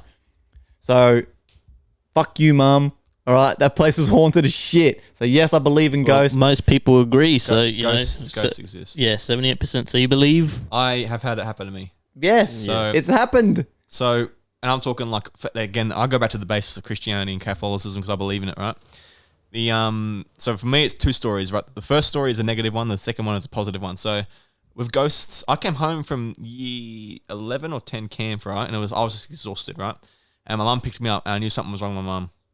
I felt her energy. It was off. I was like, Mum, what's wrong? And it was fear, right? So fear has a presence, right? I was like, Mum, you right? She went, when we get home, we'll have a chat. And I was like, Oh, fuck, she right? found your stash. No. Oh, I thought That's something what like you that, bro. think, I thought something's been Fuck, stolen. you found my weed. All this shit, bro. Yeah, I thought some of this shit. Got home and my sister, right? When my sister was younger too, because me and Kira are very close, but when my sister was younger, obviously she was a teenager, didn't really care. But Caroline fucking boom gave me the biggest hug I've ever copped in years, right? And I went, what the fuck's happened? Right? I thought something major's happened and I don't know what's happening, right? I was gone for a few days, whatever. Come back and my auntie, she was like, your mum and sister believe the house is haunted. And I was like, I rang Cooper and I said, get your fucking car over here now and come pick me up, right? I'm not staying here. I was about to dip, right? I'm not staying here. I was about to dip. I'm not staying here. Right? Because it wasn't Kira that triggered me. It was my mum because mum Yeah. was fucking scared, right? And my Yeah. mum's never been scared. My mum is like... I like how your first reaction is to leave and not stay. Because it's true. Because in my head, if my mum's scared, it's fucking true. Yeah, fuck this. It's fucking true. I need to get out. I need to fucking run. We don't know what ghost is. I need to see this shit. Mum was like, don't worry. There's going to be one night that this shit might happen, but Father Zavonomy is coming tomorrow. I went, holy fuck, you got a priest? Meaning it's as Holy real as shit. Holy So shit. my current home that I live in now, you've been at my house. Yeah. Has been blessed by a priest, right? So anyway, right? So I didn't experience shit, but my sister, right? And this is the gender thing too. I think women are very more susceptible to the psychic energies than men because if you look at the stats, men are more egotistical, vain, and we become narcissists much more easier than women. You're very in tune with the energies, right? And I believe that. Now, there might be a lot of men who's like, fuck you, whatever. It's too. a stat, right? And that's why, whatever, if you can go into history and that's even proven, right? Our ego is more very, very like docile, very like, fucking here we go. It's all about me, right? Women aren't like that. They're very emotional, right? And I think with ghost energies, it's emotional energy. It's grudges as well if it's negative, right? Demonic, I'll get into that later, right? So this spirit, it was an old man, right? And he was in my home and he thought my sister was his lost daughter and he was singing to my mum, right? And trying to get her to help him find his lost daughter, right? What? Because I found out because my house has been built on that land and the house that was there but burnt down, right? And that was fucking freaky. When we found this shit out, when mum explained it to me, I was like, holy fuck, this is crazy. So what would happen is my sister would see someone walking around, all this bullshit, and my mum was getting some old dude singing to her, right? And what I said before about the old guy looking for his daughter, that's my mum telling me that, right? So Kira had a different experience. She just had like a more negative. She was having extremely terrible sleep paralysis at the time, and yeah, it was fucking shit. Anyway, Father Zavonomy rocks up next day, right? And this is so crazy, bro. I can't even believe this happened to me, bro. Like he comes in and Father Zavonomy, he's from like in the Luddenham, the parish district in Luddenham. You know Luddenham? Yeah. So near Penrith. Comes in. He had a stroke, so he stutters a lot, and he was my the priest that was in my primary school, so we knew him, right? And he came, and it's for free. They do this for free.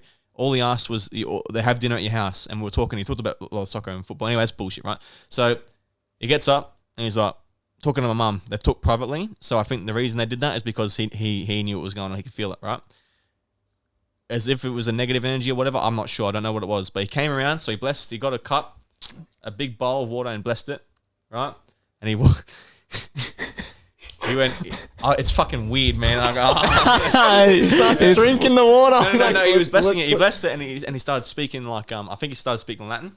Speaking in tongues. Yeah, speaking in tongues. Malachni. Yeah. He started doing that shit, and then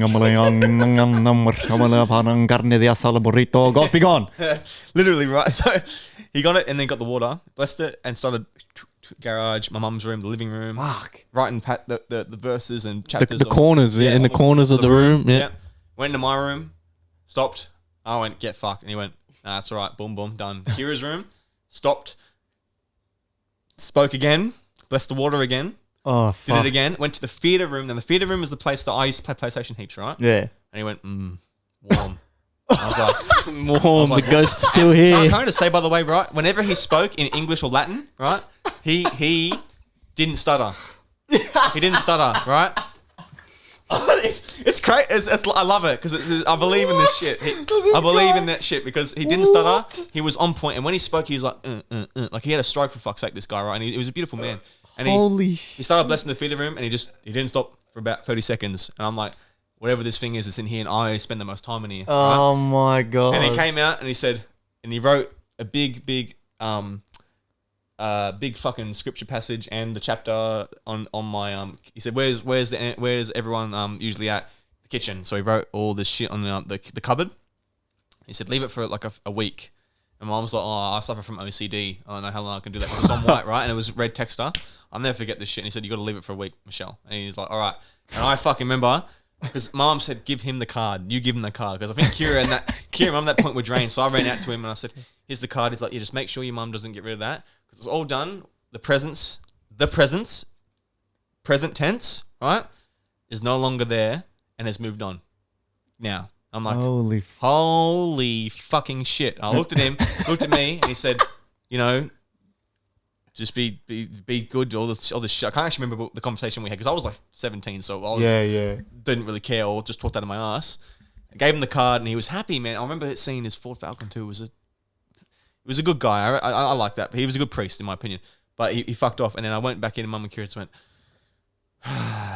it's done. And ever since then, my house was fine. Was fine. What the fuck, man? Go surreal then.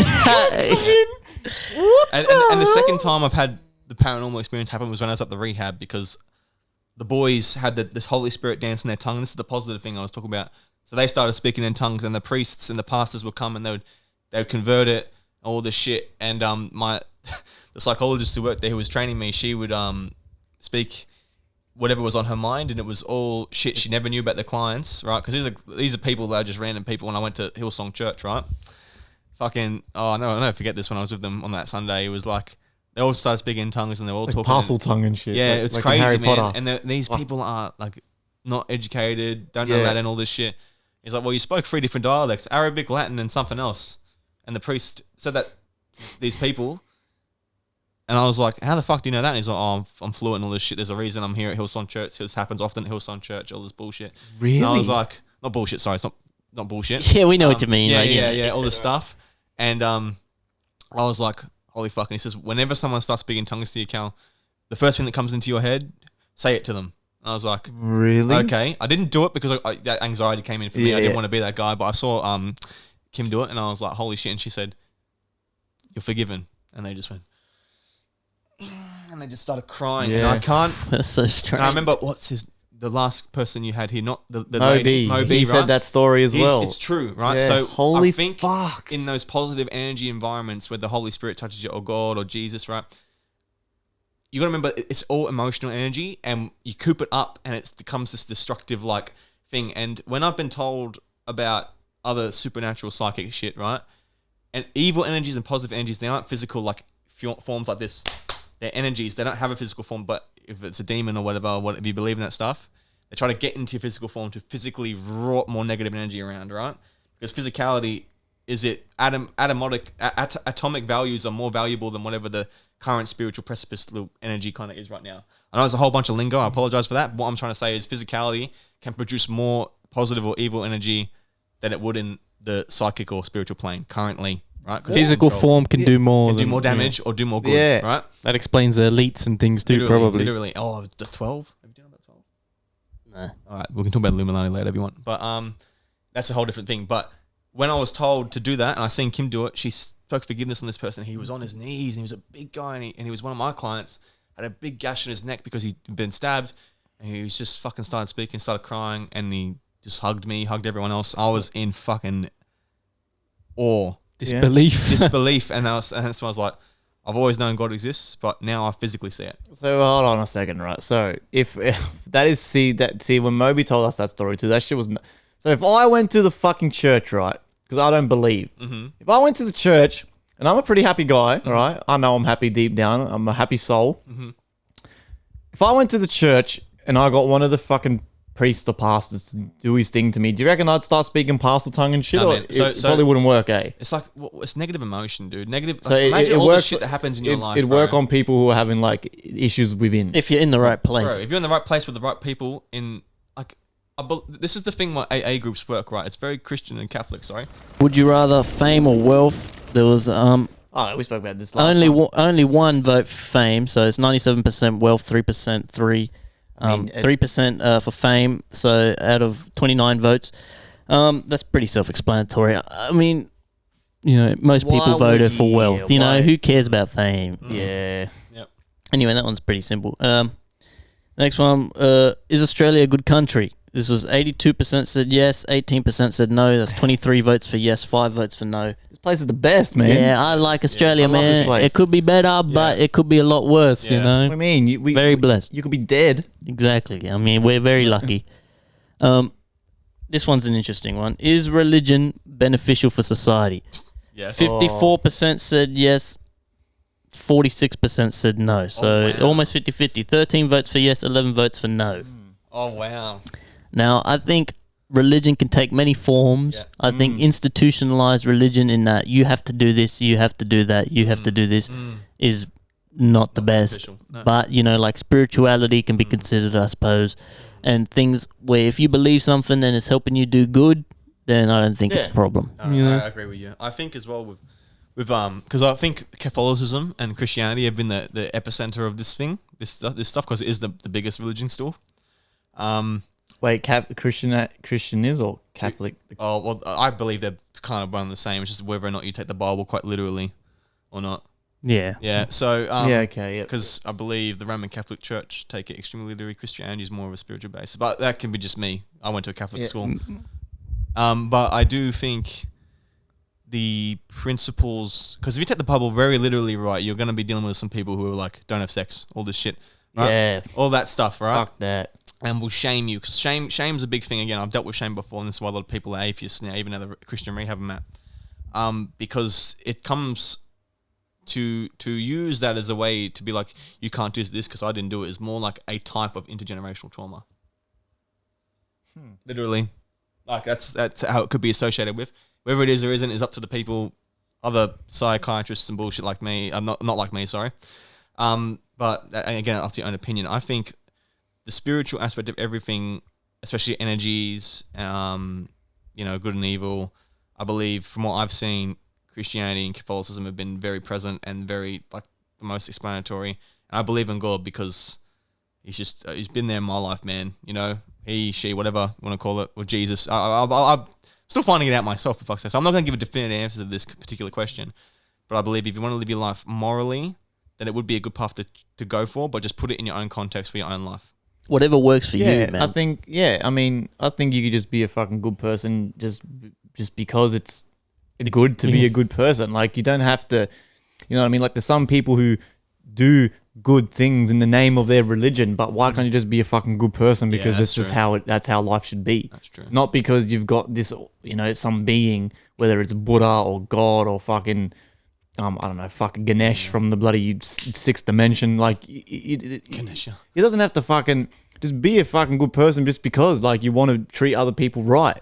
Like, you know what I mean? Like, because like my opinion on religion is very, very, very fucking strong. Like, I generally, don't get me wrong, I'll never bag someone for fucking being religious, but I think I respect someone who's just a good person because it's good to be a good person and it makes the world a better place to be a good person, not because they're a good person They because fear they're going to go to hell. because Jesus said so. Yeah. I don't like. I personally don't agree with that.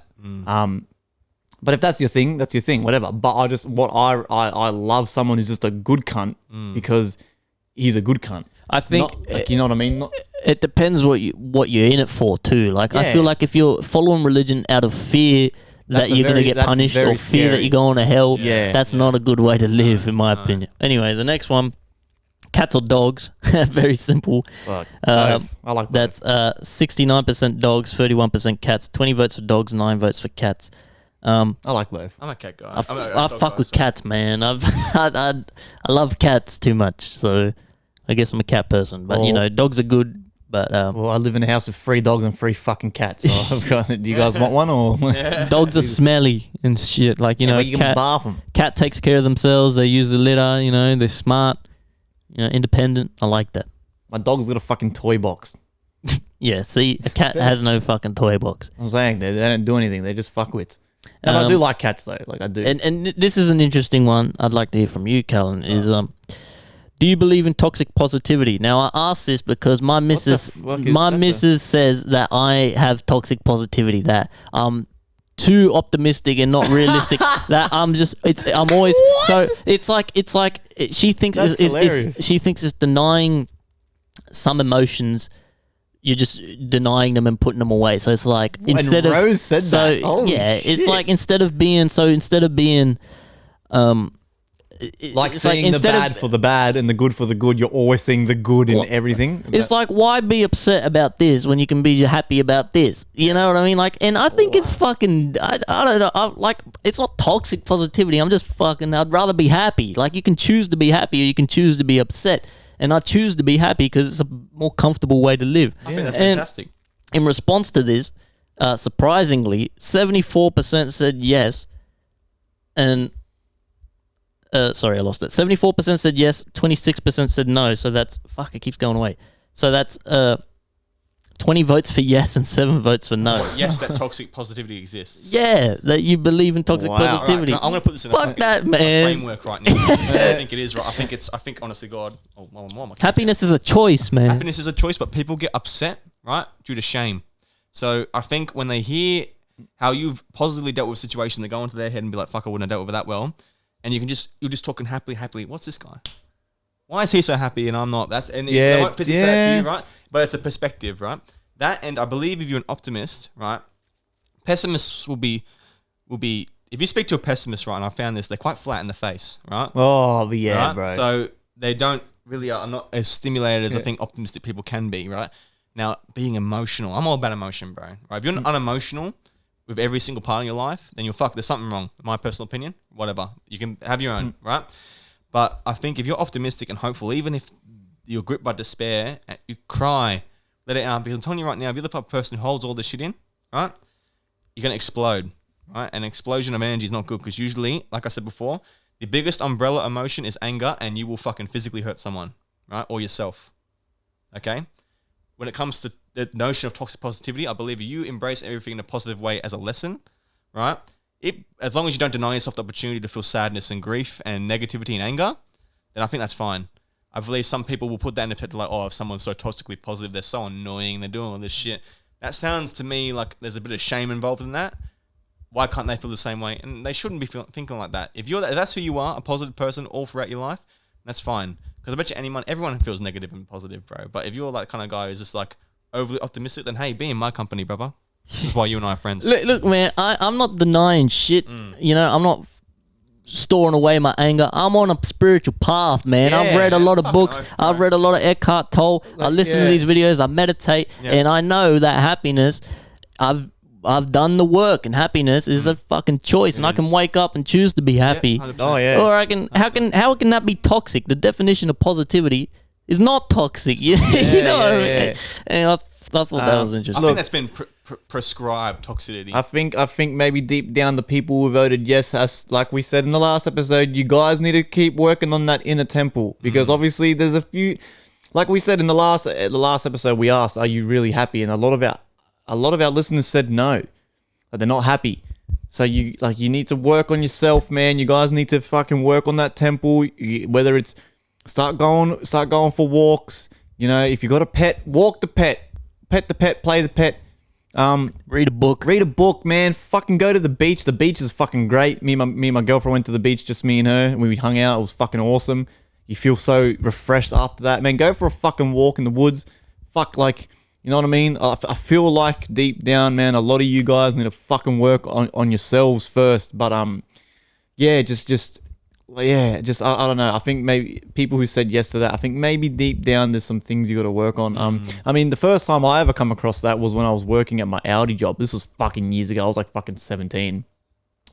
And there was this one bloke in the warehouse, right? I shit you not. This bloke would say hello to everyone. That's me. And he would see you from across the warehouse and he'd be the bloke going, hey bro, what's going on, bro? And he would walk his little ass across it's a big warehouse too. It's a fucking Audi, one of the biggest fucking franchises in the country. He'd walk across the whole warehouse, shake your hand. How are you, bro? What are you doing this weekend? Like that. And I was like, fuck, this cunt's a fucking mad cunt. And we'd talk, whatever. One day I was in the lunchroom. He come in. He literally walked around the whole fucking room, shook everyone's hands. About fucking 12 of us in there, 15 of us. He leaves, and one guy just looks and goes, fuck, he's way too happy. It's so annoying. Fuck off. And I looked at this guy and I was like, are you fuck? I was like, shut the fuck up. I was like, shut the fuck up, cunt. I was like, what the fuck are you talking about? No. And then we had like, it wasn't an argument, but we had like a little bit of a thing. And then and back then I wasn't even a happy bloke back then. But what that comment said was annoying. Like, if I look at now, back then to now I feel like I'm happy. Back then, not really. I was young. I was fucking partying a lot. I wasn't really well at handling my emotions and shit like that. I'm still not the best at it. I'm still trying to learn. But that comment, I was like, what? Like, are you fucking serious? Well, that's like seeing a random person stop by and pet a dog, on a stray dog, and going, oh, why would he do that? Like you know, it's just shame. Go sit in the corner and cry, bitch. You know, fuck you. Like, yeah, man, that's crazy. Look, even in that aspect, right? Maybe to the it's okay because you can think whatever you want, right? But to disclaim the other person's like positive. Look how many people he made smile in the. Out of the 12 people whose hands he shook, 11 of them were happy. One person was upset. Yeah. That's a very big stat, right there. They're good odds. Yeah, exactly, bro. So, not a suggestion, whether or not you take it or not, it is what it is. But if you feel as if toxic positivity exists, maybe just take a step back and be like, why does it irritate me? Why does it affect you so much to see other people happy? Maybe. Is it probably because you're not happy with yourself at the minute? Yeah, maybe you got to water the garden and you're in the temple, my brother. Water those plants, bro. You know what I mean? And, the last thing I asked was, what's the worst star sign? Not that many votes. Strong Maurice said they're all good with a thumbs up emoji. Shout out Strong Maurice. Oh, yeah, shout out, baby. Got a vote for Gemini, one vote for Cancer, one vote for Scorpio. So a lot of water signs. Are you telling me Scorpio, we're water? I thought we were fire. No, that's water. And one vote for opioid. From Holloway, shut the fuck up. So if you're an opioid, sorry, but one of the worst signs. So why Scorpios wear water? Yeah, water is Scorpio, Cancer, and Pisces. So is there fire? Fire, Sagittarius, which I am. Sagittarius. I think Aries is a fire sign too. Yeah, Aries is fire. Yeah. It's funny because I don't mind astrology. I like the energy kind of aspect of it. Bro, astrology's trippy shit, bro. You know the crypto markets, they have a chart that's called the full moon chart. Yeah. Because every time it's a full moon, it follows without fail, bro. Yeah. Like the market increases, decreases. Like astrology's real shit, bro. I think as well, like with your star sign and stuff, you are brought into the world on these energies. So you probably that's it. That's it. I'm a religious man, right, and I believe in that. But a lot of biblical texts say, "Look upon the stars and look upon my creations," right? And it's all G. That I believe that right there is enough to be like, hey, it kind of counts, right? Astrology's real, man. It is, bro. And I think as well because I'm a Scorpio man. My emotional fucking because for us, I think the reason why people think we're toxic is because we will. Love deeply, but if you're a trader, we go. Say how you feel. Right? Traders die. Traders die, right? So I will. I'm a loyal man. Traders die. Fuck me over. Traders die. You got out of my life. My vindictiveness will fucking destroy you. And right? everyone you meet is more or less in line with their chart. You know, if you can deny it all you like, but if you do some research, it is weird. Scorpios are Scorpios, and if it's not just your rising or your star, it might be fucking your moon sign coming into play. And if you look into the whole chart, I guarantee there will be some accuracy. It's very strange. Yeah, it's very. Please read it out, Aussie. This one's trippy as fuck. Because me and Aussie are Scorpios, right? Yeah. So this is the Scorpio one for the day. Hold on, I gotta get back up. When I heard that. Oh, shit. This guy had his headphones stuck in shit. I looked at Iggy and went, holy fuck. Right. Why is it not opening? Please, thank you. All right. Get close to that mic and read it. You've worked hard to promote your business interests, Scorpio, and today it might pay off. Money or contracts, right? Contracts promising it could come your way, as well as new opportunities to pursue success. And as you've seen before earlier in the video, you just joined the record label, man. What the fuck? Fucking hell. And it's funny because I believe too, like vocally and vernacularly, you were the one who offered it to me. Yes. Yeah, Both so- Scorpio. What the fuck? So hey, so something good is gonna come from this shit, man. Oh shit. Fuck yeah. All right, what else did I say? I've got two more. I said, do you write your goals down, pen and paper? Only 42% for yes and 58% for no. This one's interesting. There's a lot of no's. I don't do that. I don't write I my don't goals either. down. I only I journal. just write what I'm grateful for Yeah. the day, and you know. Yeah. Only a journal for emotional stimulation. Yeah, see, I do. I write down everything. That one's interesting. I mean, yeah, it's each to their own. Like, I mean, I think it's not. I probably should have worded the poll better. Not just goals. I mean, just anything in general, like affirmations, what you're Journal. grateful for. Basically, I should have said, do you have a journal where you but that, yeah. I mean, I still writing that. I think writing down the goals is great.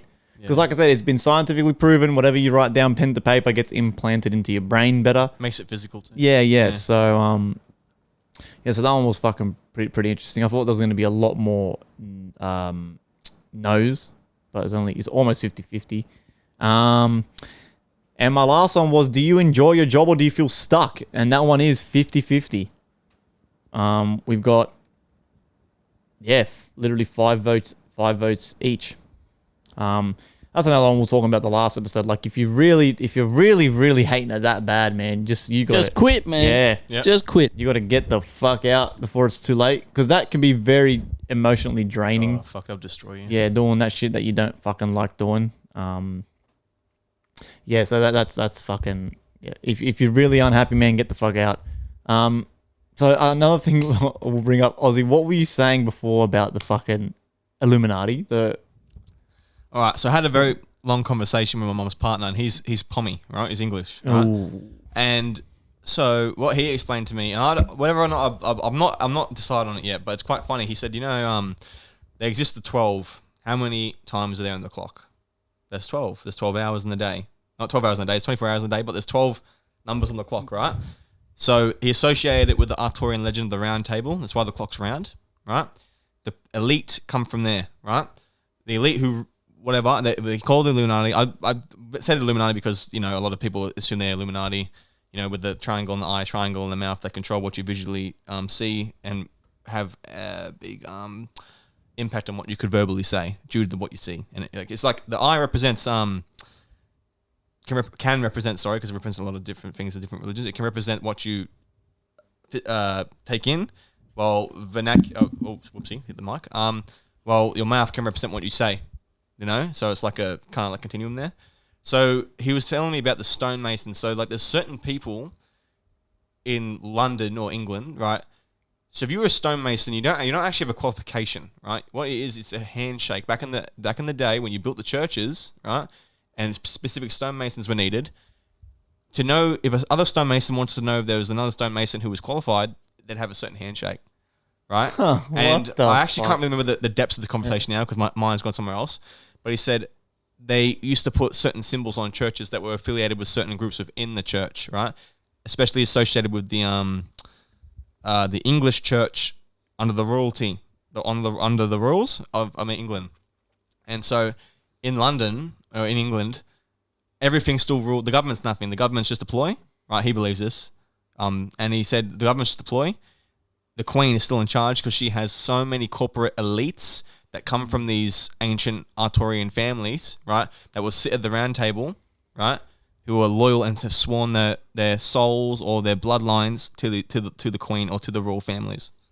Wow. I don't know about. I truly believe after Queen Elizabeth dies, there's going to be no more royal family. I think that's why Meghan and Harry and all this shit, and they're doing all these they've all tell-all left, interviews. The monarchy's falling. I think we're too modern. These times are too modern to have this shit. And I think once she dies, it's going to collapse. And I think the government's much more in charge, in my opinion. Obviously, I don't know. It could be anything. He could be right. I believe in all that ancient, evil energies and ancient families ruling shit and blood sacrifices and things, but I just you never know really. I don't know. I think especially like as well, the government can be they're very turbulent. It depends on the people, right? And if you get like sorry, I got to talk in the mic. Sorry about that. If they get like, I've noticed, especially in Australian government, it always what's his name? Scott Morrison is like Fucking he's scum. Australian government's poo, It dog is. shit. It literally, it's changed. I've heard so much different shit. You just need 2 jabs. Now it's free. Whatever, right? The promises have been undone, right? So they're always on the receiving end. However, like the rural family in that particular country, again, I haven't physically been there in a very long time, so I need to be there, right? Because I think physically being there absorbs more energy into that certain situation, right? And you learn more. But they're still concurrent. And the way I've been told by this person, right, is that MI6 actually isn't completely under the jurisdiction of the government. It has corporational influences on it, and these corporations are under the royal household, meaning the Queen or whoever's associated with MI6 have control over that specific organization. And MI6 is locked up more tighter than the CIA. Wow. So how many more of these alien conspiracy stuff or religious conspiracy shit have you heard have been leaked by MI6 or MI5? Sorry, not a lot. It's the CIA. So again, that could be a different content of the bullshit. But when he explained it to me, it kind of made sense, and I was like, holy hell! And he's like, because there's a reason it's called the round table. It's a reason the clock's round. There's a reason there's always 12. There's 12 people who control the vast majority of wealth, vast majority of influence currently, and apparently the vast majority of drugs too. See, I believe that there's a handful of people that control the whole world. Because if you look at the businesses, right? How many people grow up thinking that fucking Fanta and Solo and all that shit are different companies? It's all owned by Coke. Yeah. And it's all these companies own all these other companies. You know, so you climb the tree. Eventually, it gets to a handful of people that own everything. Not as that, isn't it? They say that all media companies are owned by Bill Gates 7 or some people. shit or whoever the fuck it is. 7 different people own all the media you're watching, all the news you're watching. So all that shit you're seeing on... It's all bias. Yeah, all that Hell shit yeah. you see on Facebook Turn that shit off. Yep, and the 100%. news is they're being told by their 7 bosses what to say. 7 people out of the world. All the world stuff going on, 7 people have control of what's being said. That's a bit... It blows my mind that people still watch that shit and take it at face value. Like, seriously, man, go outside. Yeah, man. Yeah, take your shoes off and walk barefoot through the fucking... For real. Learn the psychology of entertainment. I say that to everyone. Learn the psychology of entertainment. Because Jesus Christ, we look at the news and be like, holy shit, there's a reason it's orange. There's a reason it's all these bright colors. There's a reason there's a female and a male. You know, there's all this bullshit. So all this, it's fucking crazy. Breaking news. Breaking is a term associated negatively. So your attention is fucking more focused on the negative, right? Because of, again, straight away, breaking anxiety, news, right? How yeah. our brains cognitively... They're keeping you on a leash with that shit. There's so much good news. There's just as much, if not more, good news more every good day, news, and you never hear about it. I follow these people on TikTok and everything who just do the good news, and it's mad. Like, that's what people should be investing their energy into. 100%. Fucking who cares what's going on over there or over there? You're just in this little fucking plot of land in this country. Live your life with what's in front of you. This shit.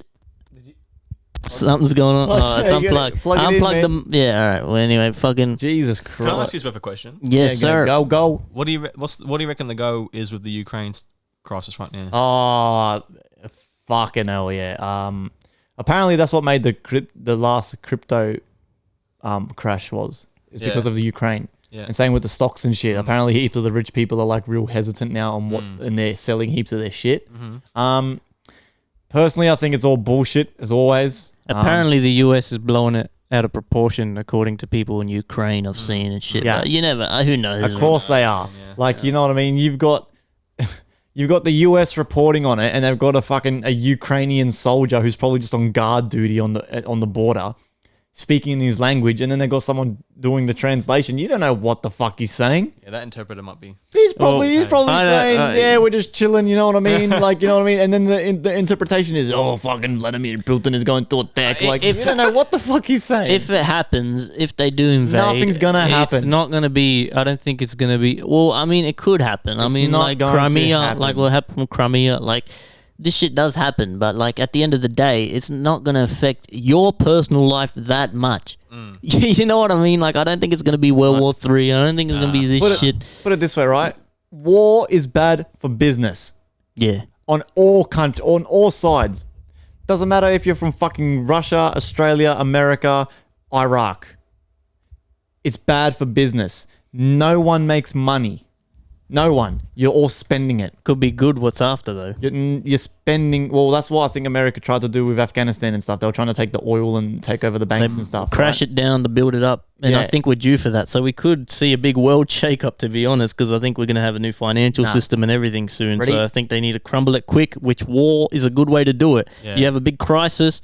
Crumble everything down, the financial system, break it all down, then you go, hang on, okay, now's our chance to build back better. It's like with the COVID. Now look at all this shit that's happened. Let's introduce this new system instead. Now that this shit, went to shit.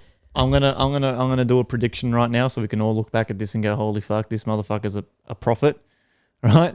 I'm calling it right now. Soon, whether it be towards the end of this year or next year, maybe even 2024. You never know. They might hold off a couple years.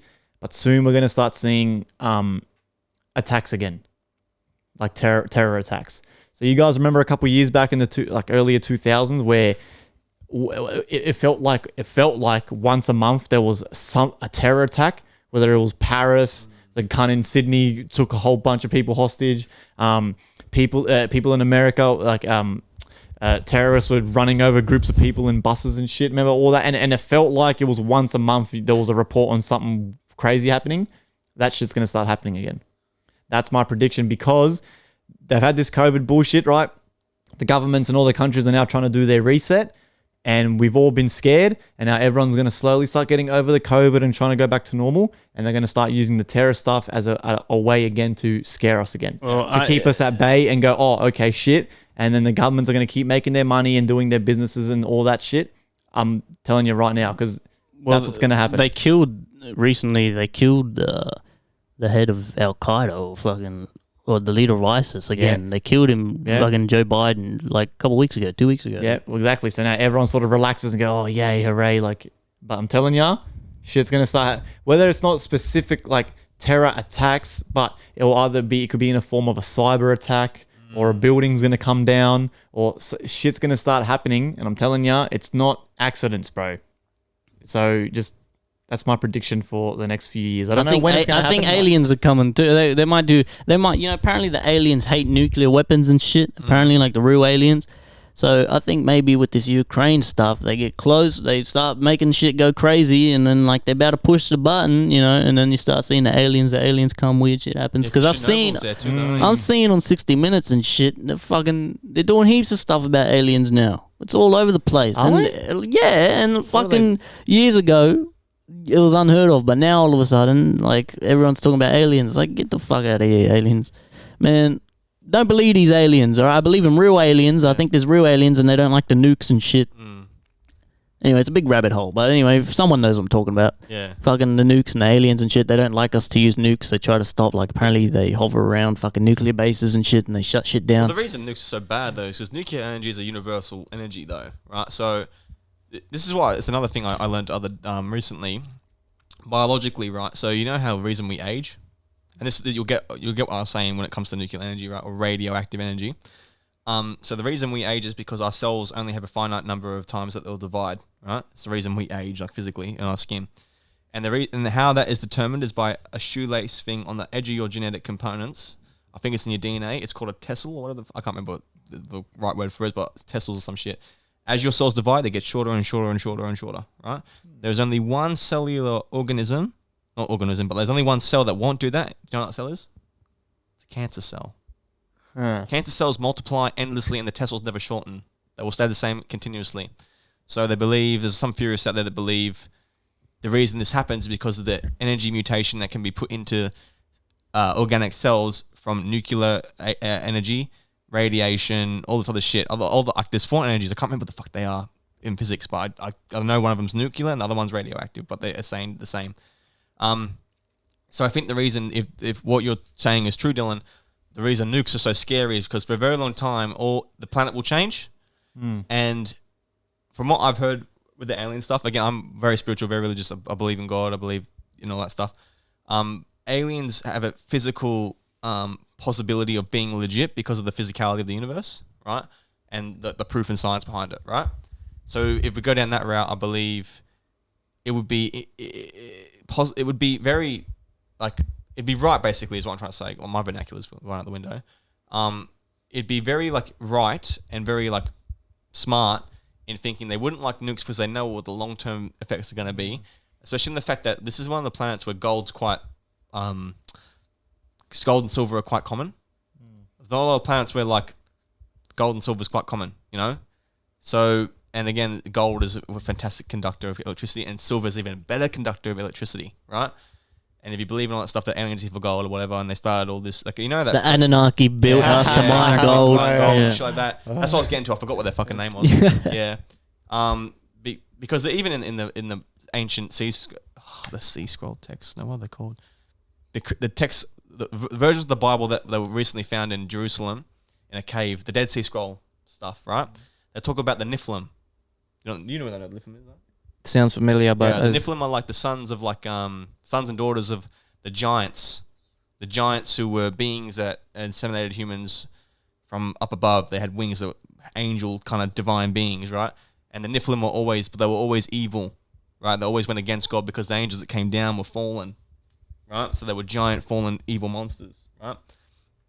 And the Dead Sea Scrolls talks about how they were involved with Noah's Ark and how they cleansed the earth and how they tried to make people mine for gold. And that's why when you watch Noah, the one where Russell Crowe's in, there's a lot of mining shit in it because they associate it with the fact that in the Nephilim stories, they try to mine gold and silver. Isn't it crazy that these stories exist and people believe these stories about Earth, real life? This shit sounds like a Lord of the Rings fucking... Yeah, that's right.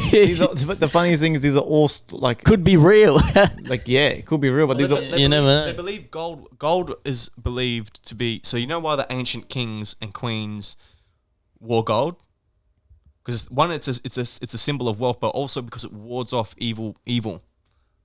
It's believed that gold wards off evil. It's why, like, if you look in the what's the oldest Epic of Gilgamesh? One of my favorite stories, my favorite anime character. Obviously, you know that. Yeah. He's endorsed in gold, and he amassed all the treasures of the planet, right, to ward off evil gods, all this bullshit, right? Because in that story, they talk about how, like, I can't remember what that god's name is. There was a god that came down and tried to fuck everything up, and that's why the gods were dying, because this one god fucked them all over, and gold keeps all the evil spirits away. It's crazy shit. Like, it's fucking... Like, fuck. But in saying that too, a lot of these stories are made up by humans. We're humans telling other humans these stories from fucking ages ago, so we don't even know... Is it like, you know what I mean? Yeah, you never know. You just don't know, man. This shit's fucking nuts. Word of mouth. It's like what Holloway said. We got fucking aliens that are so advanced, but they can't come down to the earth and look for the rocks themselves in the ground. Like, what? Like, what do you mean? But and again, like, why the fuck? If you can make a race that does it for you, why the fuck bother? Yeah, and saying that, You know? They're off doing other shit, conquering Conquering Starland. the stars. And Anyway, stuff like just fucking... It is what it is. Go outside, look at the trees, enjoy your life, because it's going to be gone one day. If you want, go mine for gold. Like, you can do whatever the fuck you want, man. Well, Don't think too much about things. The heat death of the universe is inevitably going to happen, but energy never truly dies. It's why when you die, you go back to the earth. And if you read the Bible story, the creation story, you know, Adam and Eve came from the earth. You know, so when you die, you go back to the place. And this is another thing I love science to delve into. When you die, you rot and you go back into the planet. But you feed other life, and other life what gets eaten by animals, we eat animals. So the cycle of reincarnation can also be a thing in there too. That's why the Buddhist and Hinduism is very popular at the minute as well, because a lot of people are starting to theorize that in like a atomolic value, your actual like physical traits can be picked up and put back into the conquering race. Jesus Christ. That's why they believe in the cycle of reincarnation. But that's a big fuck off theory. Yeah, Yeah, so... I mean, I do want to believe reincarnation exists. That'd be sick, man. I want to come back as a caterpillar. No, but like that would be great. But it's each to their own, you know. Like, at the end of the day, it's such a diverse topic. Yeah, we don't know what we're doing in here, man. That's why I said, man, it's fucking be happy, live in the moment. You know what I mean? Chill. Enjoy it, man. Enjoy it for fucking what it is. Live and love, live in connection. Coming to the end, shout out again, VIP of the server, Michael. He's got 2 questions. He goes, question 1, opinion on the LGBTQ individuals, including gay, lesbian, bi, transgenders, non-binary, and gender fluids. Honestly, man, it doesn't fucking bother me at all. It's each to their own. If that's how you think you want to live, man, then go for it. If it makes you happy, is the most important thing. If it makes you happy, I mean, if I was really, really fucking happy trying to, you know, claim that I'm a female cucumber, then yeah, I'm gonna do it. Like, you know what I mean? So it's each to their own. I'm sure you boys fucking agree with that. Yeah, I man, do. Do I whatever do. you Like, want. it's, you know what I mean? Same thing. If it really bothers you deep down, then maybe Take a step back. you got to work on yourself, man. You got to water the garden, bruh. Ask yourself why. Yeah. So yeah, that shit's fine. And question 2, he says, do you think the world would be a better place if instead of one ruling government in each country, the individual suburbs and areas had a small democratic powers, kind of like a council? See, that's interesting because that's probably what our ancestors would have done in tribes. Yeah. You have your tribes, and then you have like your elders, and they're like the old guys. They're the ones that have been alive. They've been around the longest. They know. They're wise. They don't, and everyone goes to them for help. I think personally, it would work for that tribe. For that, so example with St. Clair, if we had like a high council, right? Yes, it would work in St. Clair because it would then go back into more of a tribe feeling. Where St. Clair's a tribe, Erskine Park's a tribe, and then St. Mary's is like the enemy tribe. So yeah, it would work if you lived in St. Clair, but I probably couldn't go for a walk down to my favorite chicken shop in St. Mary's because the St. Mary's people would be like, what the fuck's he doing in our area? And then I think it might cause more like civil war. Much more war. I think much more war. I think the world is too small. Like as in everyone's so socially connected. You can hop in a car and drive 30 minutes down the road. You know what I mean? That you kind of need a bigger government. And I just realized before we finished that I got another question, a response to my unpopular opinions question. ADH Dizzle says, these days it's more socially acceptable to want to be a rapper even without coming from a struggle. In parentheses, I'm not saying you can't do or that's wrong, but I think most people that actually come from a really hard struggle find it harder to swallow. Now, I kind of disagree, man. Yeah, Music is not about how hard you are or how many people you stabbed. Good for you. This isn't fucking the streets of Compton or whatever. If you want to do that and you find an avenue through making music, good for you, but you shouldn't shit on other people. Music isn't some closed club that, you know, only people who are tough and only people who came from a struggle can do. That's dumb. You can, it's, who owns music? No one. I can go bang on the fucking table and make a song. I don't have to be bloody homeless or something to do that. Yeah. So if you find it a hard pill to swallow because you're a tough guy rapper and you think that you don't like, it's just kind of dumb. Like there's so many different styles of music these days. You can do anything you want. Why should it have to be a certain type of person that can only make music? Yeah. I mean, that's my take on it. Yeah, I mean, like obviously, if you're doing it tough, then you're probably going to be tended to make more emotional music, and you probably same thing. It's just more of a self thing where you think you deserve more because you're struggling more than others. But unfortunately, at the end of the day, man, if you got what it takes, you're gonna make it. Example like myself, like once again, you know, me and DZ are making music, and we're, you know, middle class boys. We didn't grow up on the fucking streets of Compton, and we're making music better than any hood rat out there. And let me just say, Like, a lot of you know you, what I mean, a lot of you hood tough guys who usually where my hate in the Aussie fucking rap scene comes from is these fucking tough dudes, these fucking guys. Let me just be real with you. Your music's not that good. yeah. It's pretty fucking bad. So Yeah. even though you might have the persona and the tough guy and Yeah. you think you're like 50 Cent and you're doing this, I rap better. That's Yeah. just the way it is. So sorry if you come from a struggle, but music isn't something that needs to be gatekeeped. You can do it your own way, do it your own style. If it works for you, it works for you. But I'm not gonna say this person can't make music because they're not like me. Yep. Yep.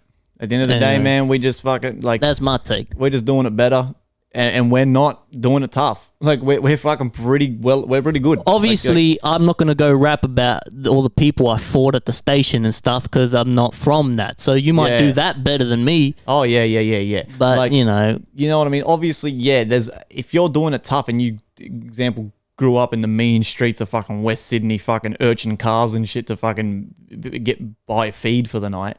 Yeah, you're probably you've got a story to tell. And yes, there's probably people who can agree and connect to that because they've done it tough in their lives. But then in saying that too, as we spoke about earlier with Aussie on this episode, that then also leads to, you know, self-entitlement where you think you deserve this, or you hate that guy, or you hate this because you're not getting what you think you deserve. But at the end of the fucking day, man, like, doesn't matter where you are from. It all comes down to what you bring to the fucking table. Whether you're a fucking rich white kid whose parents paid for all the music, or you're a fucking guy who grew up in the fucking streets of Mount Druitt and you're basically homeless. At the end of the day, it doesn't fucking matter. That guy that grew up on the streets of Mount Druitt, if he fucking raps better and the production and I think the stuff comes out better than the rich kid, I'm going to listen to that guy from Mount Druitt. Exactly. It doesn't fucking matter that this guy's got fucking money and he's making money in a fucking mad studio, but this guy's recording verses on his mobile phone. If he does it, if he brings that rap game to the table better, I'm going to listen to that guy. So it doesn't matter about this whole bullshit of, oh yeah, I'm doing it tough. I did this. I'm a fucking gangster. At the end of the fucking day, man, like if you can't bring your A game, bro, don't bring the game at all. It's just how I see it. This is a game. I see it as a game. And unfortunately, man, we're just fucking doing it better. Don't hate on other people for doing shit. Like, it's like the whole cultural appropriation thing, which I think is so dumb. Like, we're Latino, all right? I'm not going to get mad because my Aussie friend is eating fucking asado, or is doing this, or is doing that. So, like, when people wear braids and then say, oh, it's cultural appropriation. Man, if you're not being disrespectful, you're not being racist. Like, people say, oh, black people invented braids. Well, the Nordic Vikings and stuff wore braids too. Yeah, 100%. So how can you say, like, if it's not disrespectful, it's not racist, it's not being offensive. Cultural, it's like that girl who wore that dress, the Chinese dress, to a prom, and everyone was like, my culture's not your prom dress or whatever, and everyone was like, because she wore a Chinese style dress. Well, if that's the case, people shouldn't be allowed to live in other countries. You know, if you're Chinese, you have to stay in China. If you're Australian, you have to stay in Australia. If that's the case, you know, cultural appropriation is so dumb. You probably eat pizza on the weekend. Pizza's Italian, so you're not allowed to eat pizza because you're not Italian. Half the food you're eating come from China. So shut up with that shit. Shut up. You don't have to be a certain way to do nothing. Because that sounds like, because again, this is like something, it's funny how you brought that up. You can make a judgment, but don't be vocal about your judgment if it's going to hurt someone else, because you're going to get in the crux of that bullshit. Because unfortunately, because all this stuff comes from making a judgment on what you believe to be perceptively right or will align with your values, but your values aren't universally shared. So that's where the humility and humbleness comes from. It is what it is. I think, in my opinion, instead of trying to make everyone equal in the terms of you don't say this about us, we don't say that about you, just see everyone as people. Instead, I don't see shit. I don't see race. I don't see bloody skin color. Nothing. Fuck that. We're all humans. We can all do what humans do. You know what I mean? Like, fucking, if you start thinking like that, the world will be a better place. Stop with all this fighting. I can do this. You can't do that. Yep. We're all just people, man. Like, come on. Anyway, that's my take on that. Damn, that was a fucking whopper of a question for the last one. Fuck. Yeah, I only just saw it too. Yeah, Jesus Christ. In my request. Oh, well, we're just better, man. Right? We're better at music than you. Nah. No, what's that fucking song I've been listening to that you guys listen to? Ultimate Team is fucking fantastic. Thank you, bro. Baby. It's literally, I'll show you. It's on my... I actually got that one come on a playlist. I didn't even fucking pitch it to anywhere. That's the weird thing. Yeah, you can see. On Release Radar or something? See, Friendly Fire and Dude's the Ultimate Team. Yeah. So, yeah, guys. Well, I guess we'll wrap it there, boys. Fuck, man. Awesome episode. Aussie Slangg officially joins as the sixth member of the Trip Jacket Mafia Records, bro. This is keen. I'm going to make a little video. Thank you, guys. I'll fix the website up when I get home. Thank you. Yeah, do the website today. I'm going to make a little video. I'm going to edit this today to upload it for tomorrow. Fuck, if I can get this all done before work, I can even just upload this tonight. This Arvo, fuck it. Like the episode, whatever. All good. We'll see what we do. So let me know. Give me the links and shit so I can put them on Discord. Yeah. Thank you, everyone, to the Discord in both communities, Aussie's one and my one. We're basically considered as one anyway. So, it's just been fun as fuck. I'm keen to see where this year takes us, boys. I think streaming-wise as well, I see a lot of success coming Aussie, and I think it's going to come sooner than you think. Oh, yeah. I think it's going to come sooner than we all expect. So we just got to fucking we'll be prepared for that, be ready to be able to tackle that. 100%. Now as a team officially, so we can sort of just, I'll sort the team thing out, by the way. We'll have a look at that. We'll talk in Discord. Yeah. Shout out everyone in the Discord, man. You're a fucking sick cunts. Yeah. Bitch. To the mods especially, guys. Appreciate you. Yes. All right, guys. Thank you very much, boys. Aussie, thank you for coming on, brother. Yo, thanks for having me, boys. Let's go. Sheesh.